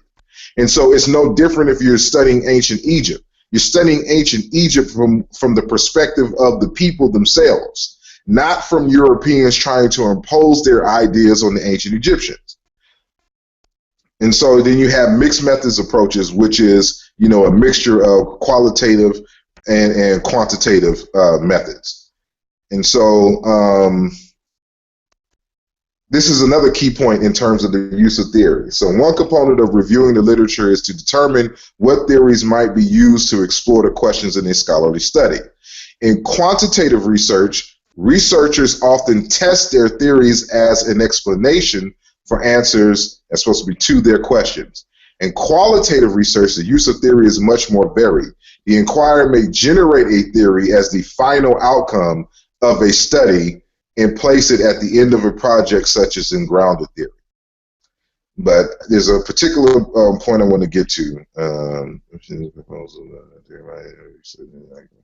Understanding heritage and sense. Now, if enough hypothesis supports theory, we regard it as more useful in understanding why people act in a certain way. Theory of mind is useful in the broad explanation. Yeah, theory in qualitative research is used as a broad explanation for behavior and attitudes, and it may be complete with variables, constructs, and hypotheses. Secondly, researchers increasingly use a theoretical lens or perspective in qualitative research, which provides an overall orienting lens for the study of questions in gender, class, and race, or other issues of marginalized groups. Continue. This lens becomes an advocacy perspective that shapes the types of questions asked, informs how data are collected and analyzed, and provides a call for action or change. Qualitative research also indicates how the researcher positions himself or herself in the qualitative study. For example, upfront or bias from personal, cultural, or historical context. And the final written accounts need to be written, for example, without further marginalizing individuals by collaborating with participants. Again, this is from Questwell's work 2009, 61 and 3, in terms of the variation in theory and qualitative research. When you're dealing with Afrocentricity, you're dealing with qualitative research that does all of this here. Afrocentricity has forced this paradigm into the standard way in which research is being done. And so some qualitative theoretical perspectives that was given in the book. You have feminist perspective, racialized discourses, critical theory, queer theory, even disability inquiry. So if the disabled can have a paradigm, if the queers, that's the gay, lesbian community, can have a paradigm, if there's racialized and feminist paradigms, how do you not have an African-centered paradigm? Right, right. Like people, they haven't done any real research, so they don't know about quantitative, qualitative, mixed method research, what qualitative studies entails, and why, you know, the perspective of the research group is the most important when discussing the phenomena regarding to them. And so even when I say here, like the qualitative research also indicates how the researcher positions him or herself. When you read Afrocentricity from Molefe Kete Asante, he always talks about locating the researcher in the midst of the research. Right. This is way back in the 80s, before Cresswell was even written. Late 70s and 80s. Again, African-centered scholars changed the research paradigm, make research more rigorous, and now it becomes standard in the field without giving credit to those African-centered researchers. And so again, I just can't take seriously, you know, individuals who want to discuss Afrocentricity and they haven't read any Afrocentric research, don't know anything about Afrocentric methods or any research methods in general. These are just YouTube scholars, people who are enthusiasts, who read some books and think they know enough to speak intelligently on something that they have not studied. Yeah, and you know, I see a common theme with that, and it works to our detriment as a collective of people, where you have people on the outside would study and borrow things from an study and borrow African phenomenon, and then and in order for them to study and borrow from it, they have to label it differently just so it won't look like they're studying it, and then time goes by, then they feed it back to the inheritors of that same African phenomenon in a different way, to the point where who they're feeding it to will now start to hate on the original source, and I see that happening time again in what we call different religions or belief systems, all the way to scholarship and academia. It's almost a point of throwing the baby out with the bathwater, where people, like a clear example that goes on pretty much every day, is that this thing called white science, or if you're discussing science, it's coming from the quote unquote white man or the European science and things like that. The scientific method, well, that method is white science, and so on and so forth, not realizing that, for example, psychology, what we call in psychology today, is really African so-called spirituality, but they study it, they label it something different, create a whole scientific discipline out of it, put together a curriculum and an institution on it, and teach African descendants, and now we just know it as psychology. So when African spirituality itself, in its more raw form, is presented, now people shun it, or they demonize it, and so on and so forth. So we have to be careful, and I see this common theme happening even with scholarship, as you discussed. But I don't want this entire hangout to be too long. But I just actually opened the Q&A app, and I see that there have been quite a few questions being asked, and I do want to cover them all. But before I do that, if anyone on the panel has any questions first, let's cover those questions first, and then I can get over to the Q&A app and ask these questions that have been asked. I don't know if I'm the only one able to see the Q&A. Can any of you all see that? No, generally you'll be the one who will be able to see. All right, so I'm not sure what order that they came in. I don't know if it's from top to bottom or bottom to top, but I'll make sure I cover all the questions that are on here. But first, like I said, anyone on the panel, if anyone has a question for, I guess, Asar Imhotep. I got a quick question. Actually, I definitely want to reiterate what you just said as far as the scholars. I think Chris Lil Real and I were kind of discussing. He was going over James P. Allen's work, his new work, the Obscurities in the language, and he was pointing out some things, and as we were listening to Chris share it with us, we're thinking to ourselves, man, Mboli already seen this, so it's like they're getting the information late, or they're getting the information now and trying to reiterate it out as if it's brand new. Now, as it relates to my question takes us back to 2009, I guess when you were dealing with Robin Walker, and I believe it's the author of When We Ruled. Yeah. It's actually almost like a three-part question. I'm not sure if you continue to study this or if you discussed this in your recent work, but you were mentioning the 4 moments of the sun, how that kind of correlates, or how that almost what's the origin of the 4 humors or the 4 elements, and then if you could tie that back around to it, so I definitely want to kind of stick with the notion of the Medew Netcher, how that relates to 049. So I'm reading it, your work, and I'm looking at it, and I can see how you bring it together, but because I know 049, we take that as, we call it the X-Men belt buckle sign, just for memory purposes, but we know it's a village or a city, but you go into it a little bit more as it relates to the 4 moments of the sun, and also the 4 humors or the 4 elements. So I was wondering if you could elaborate on that for us real quickly. All righty. The initial argument between me and Brother Walker was that the idea of the 4 elements and things of this nature. My argument is that, of course, it comes from Africa, and his was that it does not. And the idea of the 4 moments of the sun in ancient Egypt, I will actually, because we got to remember that, me and him was going back and forth on Yahoo groups. So, me putting together a real formal argument, has yet to be done, in terms of paper. It's just I'm responding, to arguments in a Yahoo group.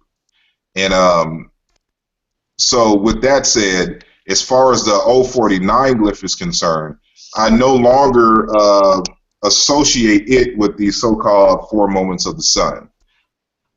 What I argue now is just simply, the Egyptologists call it a crossroads, but it is my belief that it's just simply kind of a stylized way to show the crossing of rivers or the irrigation, points, kind of like in a farm or something to this nature.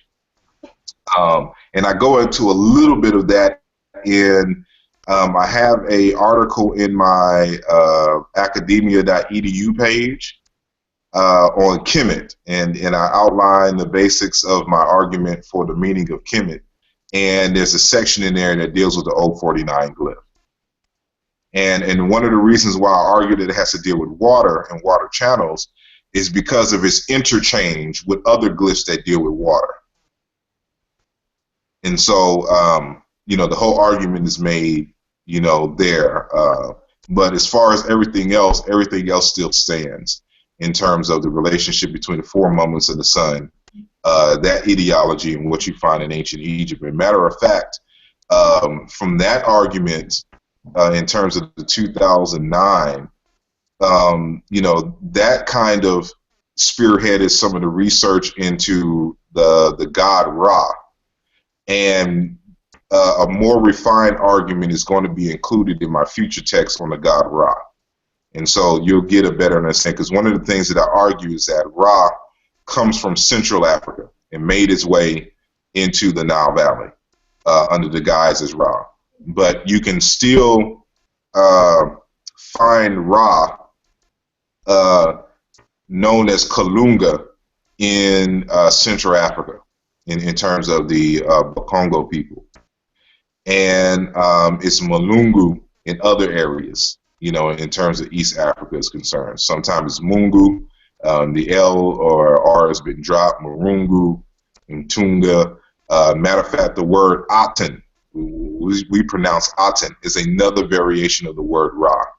And I give you a little bit of a kind of a sneak peek into the new book in the last chapter of Nsw.t Bjt.j, when I'm making the arguments for Ra. So, what I'm saying, it sounds like that's not the case, but when you do the linguistics and you do the stuff side by side, you'll see that the word Aten and the word Ra are the same word, and that these are 2 different manifestations of the same deity, as a result of 2 different African people coming together and converging in the Nile.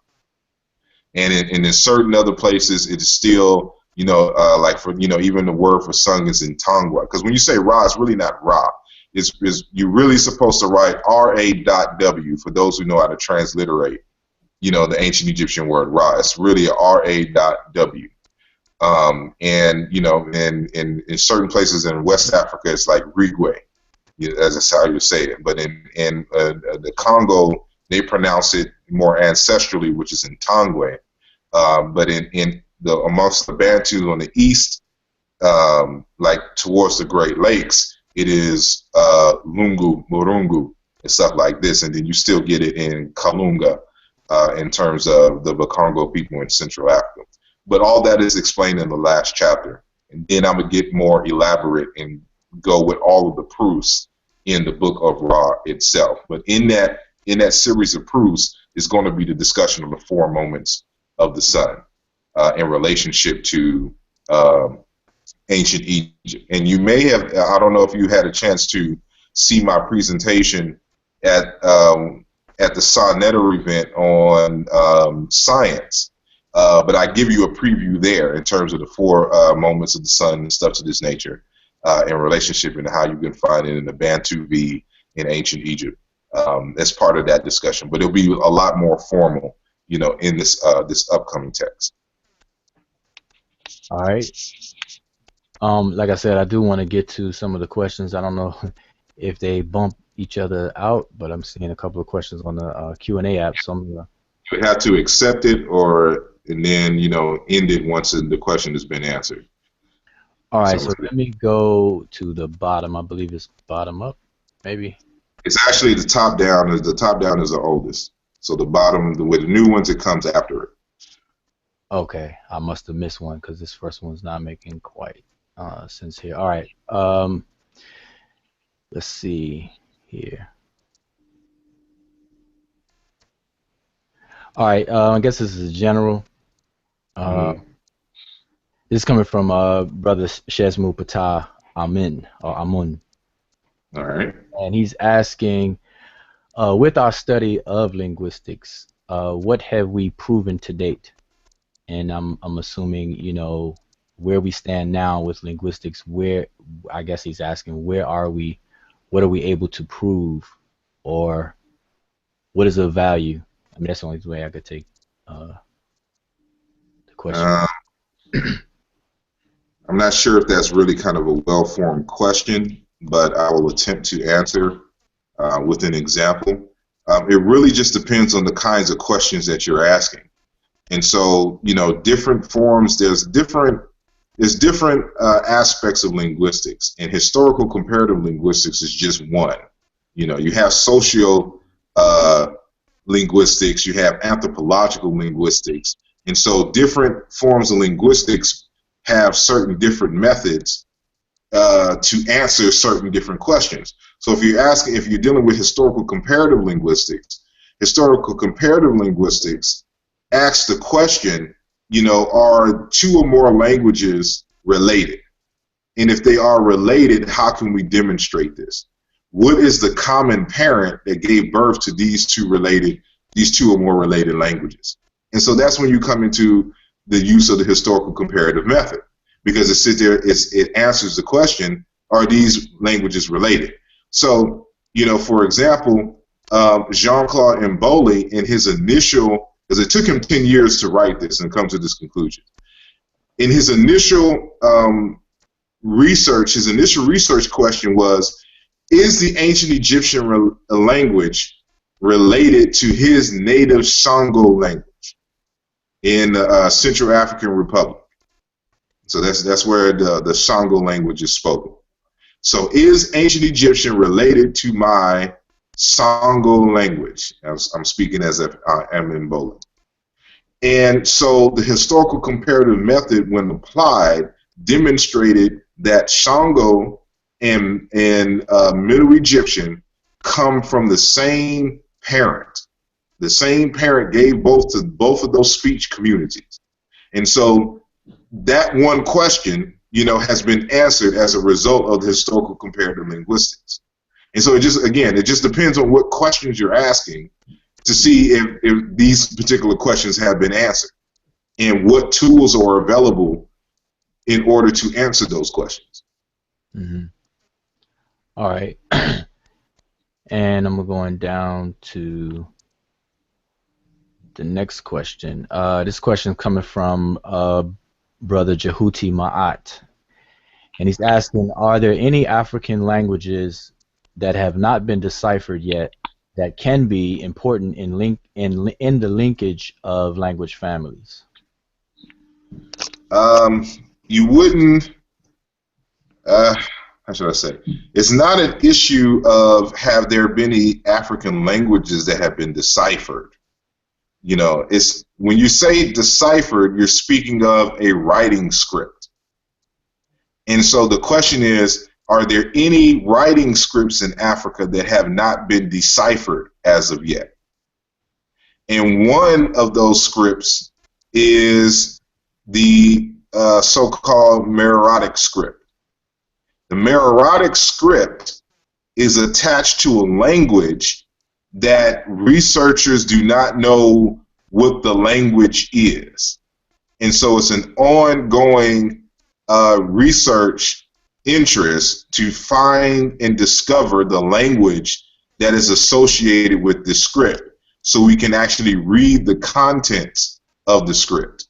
And so they've made some strides. They can identify what the letters and the alphabet and everything represents, but it doesn't make any sense to them because they don't know what the language is. They don't know what the words mean outside of the loan words from like Egyptian or something to this nature. So, you know, when you're speaking of living languages, you don't speak in the terms of deciphering the living language. You decipher scripts. And so that is just one example, the Meroitic script, that has not been deciphered fully, that we can understand in the same way that we can understand the ancient Egyptian language, as a result of Egyptian having a Rosetta Stone, which had, you know, 3 different languages on it of the same language, or at least 2 scripts and 1 other language written on the stone, that allow for them to decipher the script and understand the language, because there was a 1-to-1 correspondence between the words in Greek and the words in Egyptian that were on the stone. And so since they understood Greek, they were able to go in and understand the Egyptian terms, and then from there, you know, build a whole corpus, because now they understand the phonetics, and they understand what the words mean. And then, of course, cross comparison with other languages allowed them to verify the meanings, you know, of these ancient Egyptian words. So, you know, I hope that answers the question. Okay, well, I'm sure he'll type something in. If not, there's another question from Seshew Maa, and I think this came from earlier in the conversation when we were discussing the concept of Hemet Nsw.t, which you know, they translate as queen, and Hemet meaning wife, and Nsw.t being the king. So Hemet Nsw.t be the wife of the king, and the male king in this instance. But his question is in regards to Hatshepsut, who a lot of people are familiar with Hatshepsut. So he asked a question. I guess this question is kind of general or vague, but he's asking, why did she wear the beard? And I'm just assuming, I don't want to assume too much in this question, but based on our earlier conversation, here we have a king who is a female, but there was a need, or there was a necessity for her to be represented, you know, wearing the beard and things like that. So, you know, maybe you could address that. Yeah, I mean, there's no way to really tell, because of course we would have to ask her, you know, why she wore it, and you know, it's kind of impossible at this point. But what's interesting is, speaking on the ASCAC conference that, you know, happened recently in Atlanta, which both you and I attended, there was a sister there who studies Medew Netcher, an elder sister, who was always in ancient Egypt, and she was visiting certain parts of I forgot where she was in West Africa. I forgot her name and everything, but I remember her face. She was discussing in her presentation, you know, this question of Hatshepsut's beard. And when she went into West Africa and saw these motifs, she saw these female leaders with these false beards on the wood carvings and things that they had out there. And she asked the person what that meant, and it had to do something with you know, a sign of wisdom, you know, in terms of leadership and things of this nature. I need to find that sister, and so she can, you know, because again, I'm going off of memory here, and of course I didn't anticipate it, so I wasn't really, you know, recording and taking notes or whatnot. It's just heard her in passing. But if there is a correspondence based on common culture, you know, the woman wearing the false beard would not be, you know, anything that is out of the ordinary, so to speak, as we can see the examples in West Africa. And so I'm glad that question was asked, because now it reminds me that I need to investigate that more and see if I can get in contact with the sister and ask her, you know, some deeper questions regarding that. So, you know, that's my answer. Okay. Let's see. And another question. Yes, it was answered very well. Oh, the brother came back and said you answered the other question very well first time. All right, another question from, I believe, OG Gorilla, OG Gorilla, Khan Man. Forgive me if I'm butchering the name up. Okay, wait a minute, just jump down. Okay, it says, I've been listening for a while, but did you clarify, I guess he may have missed it, but did you clarify on what you researched, what Kemet actually meant? Yeah. Yeah, I think you missed it, but the word Kemet itself is simply a word for country or land in general, but more specifically, a land that is habitable for life, which means that it has a river or a large body of water running through it. And this is reaffirmed by the actual hieroglyphics themselves. And so the earliest renditions of the word Kemet in the 11th dynasty, matter of fact, the word Kemet and the word Tameri were both introduced roughly around the same time. And so before that, Egypt was simply known as Khenu, which means the interior, the inside, or the body, so to speak. Not until the 11th, going into the 12th dynasty, was the words Kemet and Tameri used in terms of a label for Egypt. But it's just simply a word for the country, the motherland, basically, but more so a land that has a river or a large body like a big lake or something like that running through it. It's a land with damp soil, you know, so to speak. And matter of fact, if you see my video that I have of Dr. Mubabingi Bilolo when we brought him to Houston a few years ago or some years ago, you know, he gives that same perspective, you know, from Chiluba. And so, you know, he's one that also argues that the word Kemet has nothing to do with black, that it has to deal with wet land. And so, you know, but he wasn't coming from the perspective of the glyphs themselves. I was coming from the perspective of the glyphs. And so, you know, I look at the glyphs first, and see if we find the terms and related languages that match the glyphs.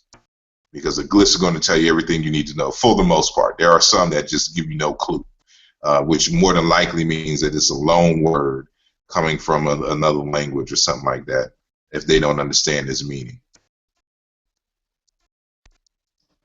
All right, my mic was muted. All right. Okay, let me see.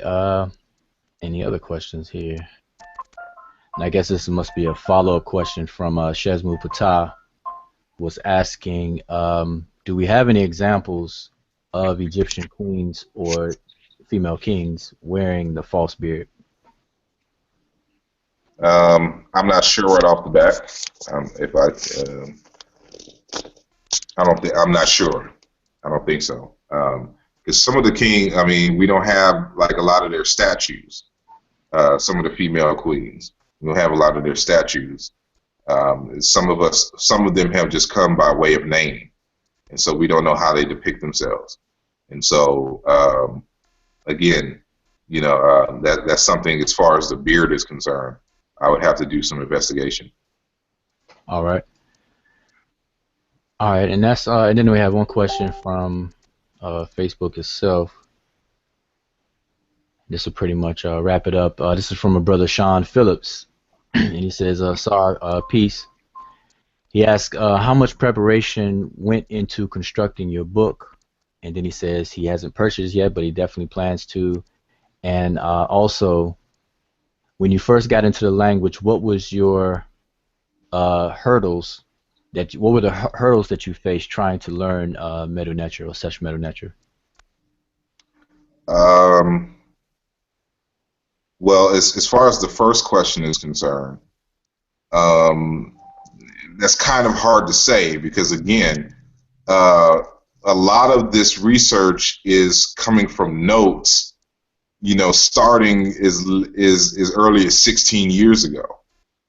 you know, and so a lot of this just accumulates over time into my notes and being presented in other arguments. So it's really kind of hard to say. And so I just, you know, within the last couple of years, you know, decided to really kind of organize these notes and put together this text.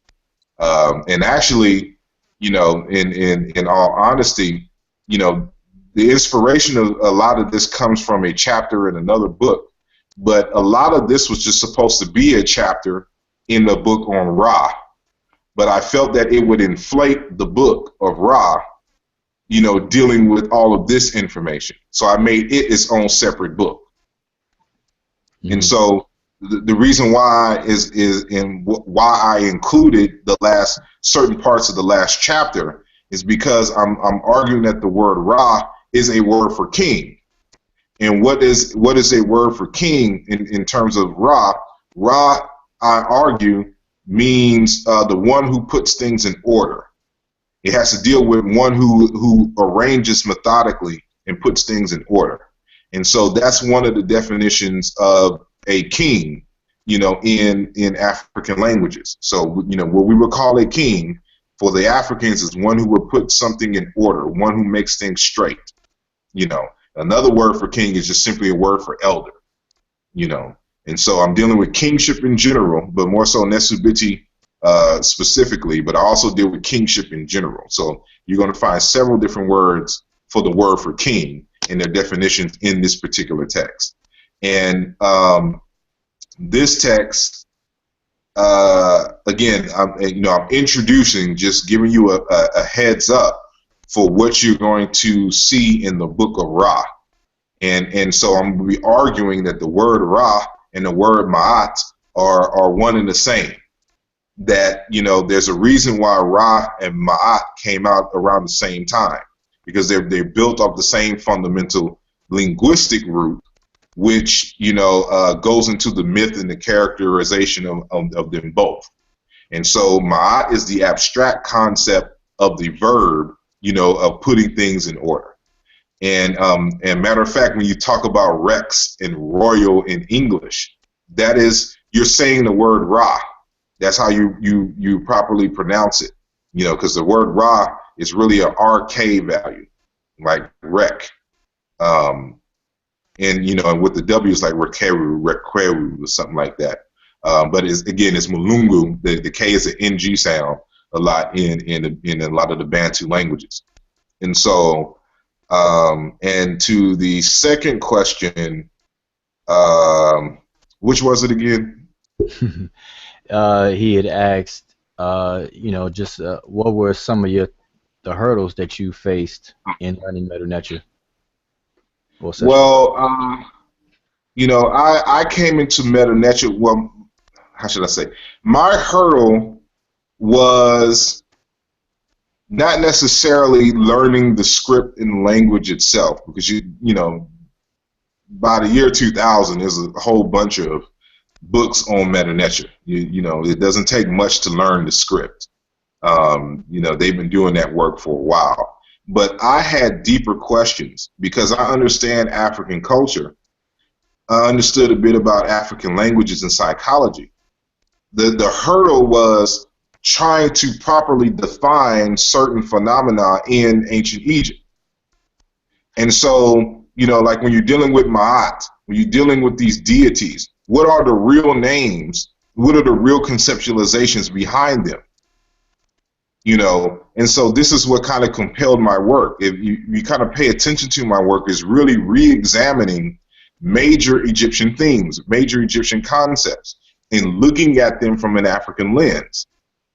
And so the idea is not so much necessarily with the grammar, you know, or whatnot. It's really trying to understand African culture and applying it to the study of the glyphs. Now the glyphs make more sense to me, you know, because I understand African culture, you know, and the cultures, the substratum that unites Negro Egyptian speakers. And because of that, I can go into the text and see these words for what they are. and what are the inspiration and what they're trying to convey, you know, based on the determinatives and things, or the certain word plays and all that. So it's really, the hurdle is really kind of understanding the nuances of what these ideas mean. And so that is not so much an issue with the script, you know, it's more so having the psyche, you know, the African perspective in order to interpret the phenomena correctly. Okay. Well, we are been 2 hours and 20 minutes into it, and like I said, I don't want this to be too long because, you know, we have short attention spans as a as a people. But maybe we can do. Well, I know we do have plans for a future presentation, more narrow, specifically dealing with the question of language family and linguistics in general. So I think people need to look out for that, and that's going to be forthcoming sometime soon. So we'll be able to get into a lot of things that we discussed and weren't able to discuss, because you know, I have a lot of you know, you cover a lot in this book. I think it's very important for people to get it, you know, and it's enlightening. You know, it will raise some more questions. It'll progress the field. And I also noticed that there are scholars who people may be familiar with who have acknowledged your work, whether it's this book or your previous work. But before we go, I do want to give people a chance to check out where they can get your book from. Maybe you can. And I see that you switched your camera. You know, where they can get your book from, where they can find out more about you and any upcoming work from. So maybe website, any other things that you belong to, and things like that. I give you opportunity to give that to the viewers or people who are going to be watching the archive. And also, we will definitely put the links and things in the description of this video as well, so to make it easier for everybody. But if you want to go ahead and give everybody a chance to know where they can get in touch with you. No problem. Yes, I have a website. It's just simply my name, AsarImhotep.com, AsarImhotep.com. There you can find my works, all of them, and any kind of other articles that I may include on the site. Some of my photography, if you don't know, I'm a photographer as well, and even some of my music production. So, you know, an overall artist. But also you can find my works in BarnesandNoble.com, and especially Amazon.com. And a quick note, you know, there are people who live in Europe who, you know, want to purchase this work as well, and I have to refer them to the Amazon.co.uk,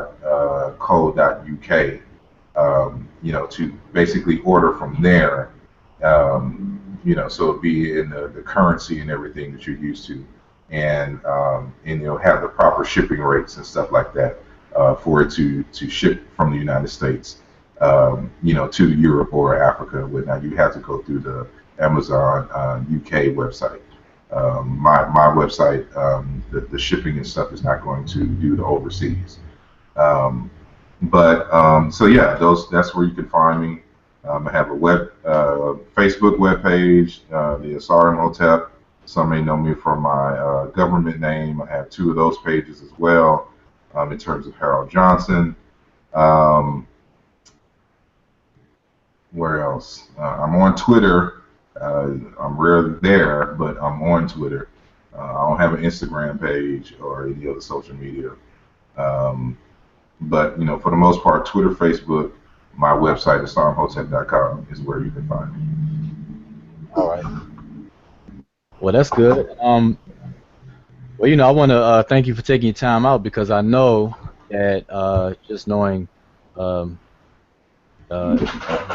you're into and what you got going on, I know that you're in school. so you're working, you're in school, and you're producing this work. So, you know, I know how your time is definitely tightly managed. So I definitely appreciate you taking the time out and hanging out with the Seshew Maa Medew Netcher, myself and the other brothers and sisters on the panel. But if I want to open it up. If anybody has any last comments or anything to say, we can go ahead and open it up for that real quick before we close out. And if so, yes, no, maybe so. Well, yeah, I just want to say, like I said, I have a gang of questions. So hopefully we'll get a chance to ask some questions indirectly or talk with you a little bit offline as it relates to some questions and concerns that we have. But definitely, man, every time we speak with you, it's always enlightening and it's always a good time for us. Appreciate it. No problem. I appreciate y'all again for having me. It's an honor. Okay, yeah. Anyone else before I give my little close? Yeah, I just want to thank Asar again for coming, and thank you for putting out all that great work. I like all your books, and I really like this one too. But once again, thanks. I appreciate it. Thank you. You're welcome. Thank you again for the support and for reading and engaging the text. And so I don't. You write something with the hopes that people will actually read it and find it useful. And so I'm always open to hear feedback and questions and criticisms of the text that I write, because I'm trying to get on a bigger Theophilo Bigger and Diop level, in terms of impact in Africana studies. So, I can only get there with the criticisms, from my peers in the community. So, I don't take it lightly. And, as far as this particular text is concerned, I hope it is useful. One of the things I may have mentioned in passing, but I want to reemphasize, is that, we need something to measure, leadership with. And I think this particular text provides a good framework for understanding what leadership is in the African context, and what characteristics of the person and what criteria in terms of their actions, must we weigh against to determine whether somebody is an effective leader or not. And and how we can all be kings in our homes, not only in the communities in general, because again, the word Nsw.t, especially Nesu in particular, is a word that deals with elder and elderhood and ship, and one who is a parent. And this is why the section dealing with order is important. You've definitely turned back into a transformer. Your audio turned from Asar Imhotep to Optimus Prime and Megatron all at the same time. That's one of my artist names, Artemis Prime. So that may be the spirit coming out. But which I don't know how this computer is going to continue, with the robotic transformations. So I'll just keep it short. Just say I appreciate the support. If you haven't got the text, get the text, discuss it. Ask me questions while I'm alive, regarding the text. And so, I make it a stance to talk with people who have written books and to get their insights on the text that they've written. It's really hard to understand you now. It's like it's dialing down. If you could still hear me, I want to say this too about your book. The group, the Seshew Maa Medew Netcher, as a group, as I said before, it's a study group, and with the focus on sS-mdw-nTr, as far as Egyptian languages and in particular the hieroglyphic script and all the scripts from hieratic. We have Seshew-Maa, Nsw.t, which would be the Demotic, Seshew-Maa, which is what people will call hieratic, and even the Coptic. So these are things that are going to be covered. But your book, because we're also a study group, what we also do is we take a book and then we walk through the book from cover to cover. So we have decided to use your book as the next book that we cover from cover to cover. So you can expect a lot of questions to come your way, or you know, hopefully we can have some direct communication with you as we even walk through the book, because you know partly your book is written almost like a textbook as well, like a reference book, because you have a lot of information that we can constantly refer to, especially with the different cognates of different words. Um, so in that sense, the different tables and charts that you have in the book, the cognate list and things like that. So it becomes a reference book, you know. Um, so as we walk through the book, we'll make sure we document questions and things, and present them to you, and hopefully for the benefit of others, because maybe the questions will cause you to produce, you know, something in the future or whatnot. So I want to let you know that's also what we do, and we use the model of another group who I hope we have to be able to grace us on the channel, which is University Kemet Press and their series of research instructions. You know, they have a series of, I think, 15 books covering different aspects of research methodology, research design, and then they have books with just loads of information, especially the African timeline and the new release of Bach 2. Those two books combined is like about 50 pounds because they have, you know, they're basically 800 pages and more per book.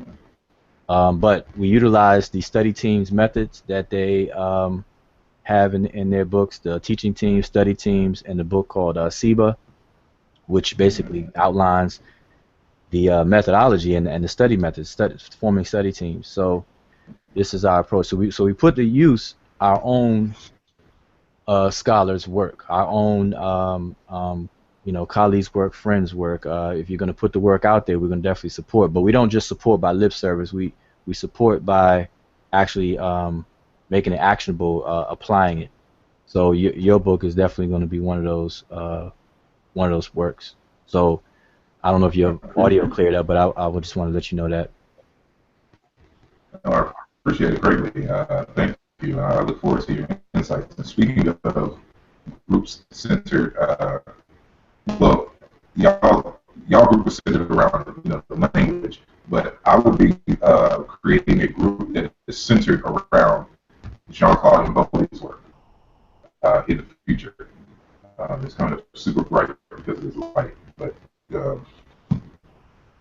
okay, yeah, you definitely breaking up bad, but I think I'm just gonna repeat what I thought you said. The fact that you're putting together a study team centered around Jean-Claude Mbowdi's work more specifically, and then, you know, which kind of is different than what we have. You know, we're more general with the Egyptian languages and you know, because our whole thing, you know, if language is the DNA of culture, then in order for us to tap the Egyptian mind or the Remish mind, we have to do it by way of the language. So that's our approach in the scribe, you know, the whole scribal profession. But more importantly, the scribal profession brought up to date for the here and now. So it'd be good to definitely get involved with any group that you have going on. So keep us informed about that, because Jean-Claude Mbowdi's work needs to be understood. It needs to be digested. And I'm actually thankful for you introducing a lot of the African scholars, not just Jean-Claude Mbowdi, but a lot of African scholars that I probably would not have even known about, or you know, would have been real late in the game getting up on the information. So yeah, we've been 2.5 hours, but anybody has any other closing remarks or anything before we kind of close out? Yes, no, maybe so. If not, then you know, let's just close out. I appreciate you taking your time to hang with us, and we do it again. And I look forward to our future presentation, because a lot of stuff we couldn't get into now, but I would definitely want to tackle some things head on that have been misconstrued in the community, social community, and things like that. So yeah, I just want to thank you, and for the viewers, I'll say Shem Imhotep, which is a farewell departure. Um, Something we say, Shem Imhotep means, you know, to leave in peace. Et Imhotep, as I said when we first started, which is welcoming people, welcoming someone in peace, and Shem Imhotep is to depart in peace. So with that, I will say Shem Imhotep, and thank you all for watching. And look out for our future broadcast. Oh, one other thing. If you look at our YouTube channel, Seshew Maa Medew Netcher YouTube channel, so far we have done some simple transliteration and translations, and we emphasize the method. So we're showing the a four-step method to transliterating and translating. But you know, for the sake of time, we don't go too far into any particular inscription. So we use these very small, brief inscriptions. So definitely check that out.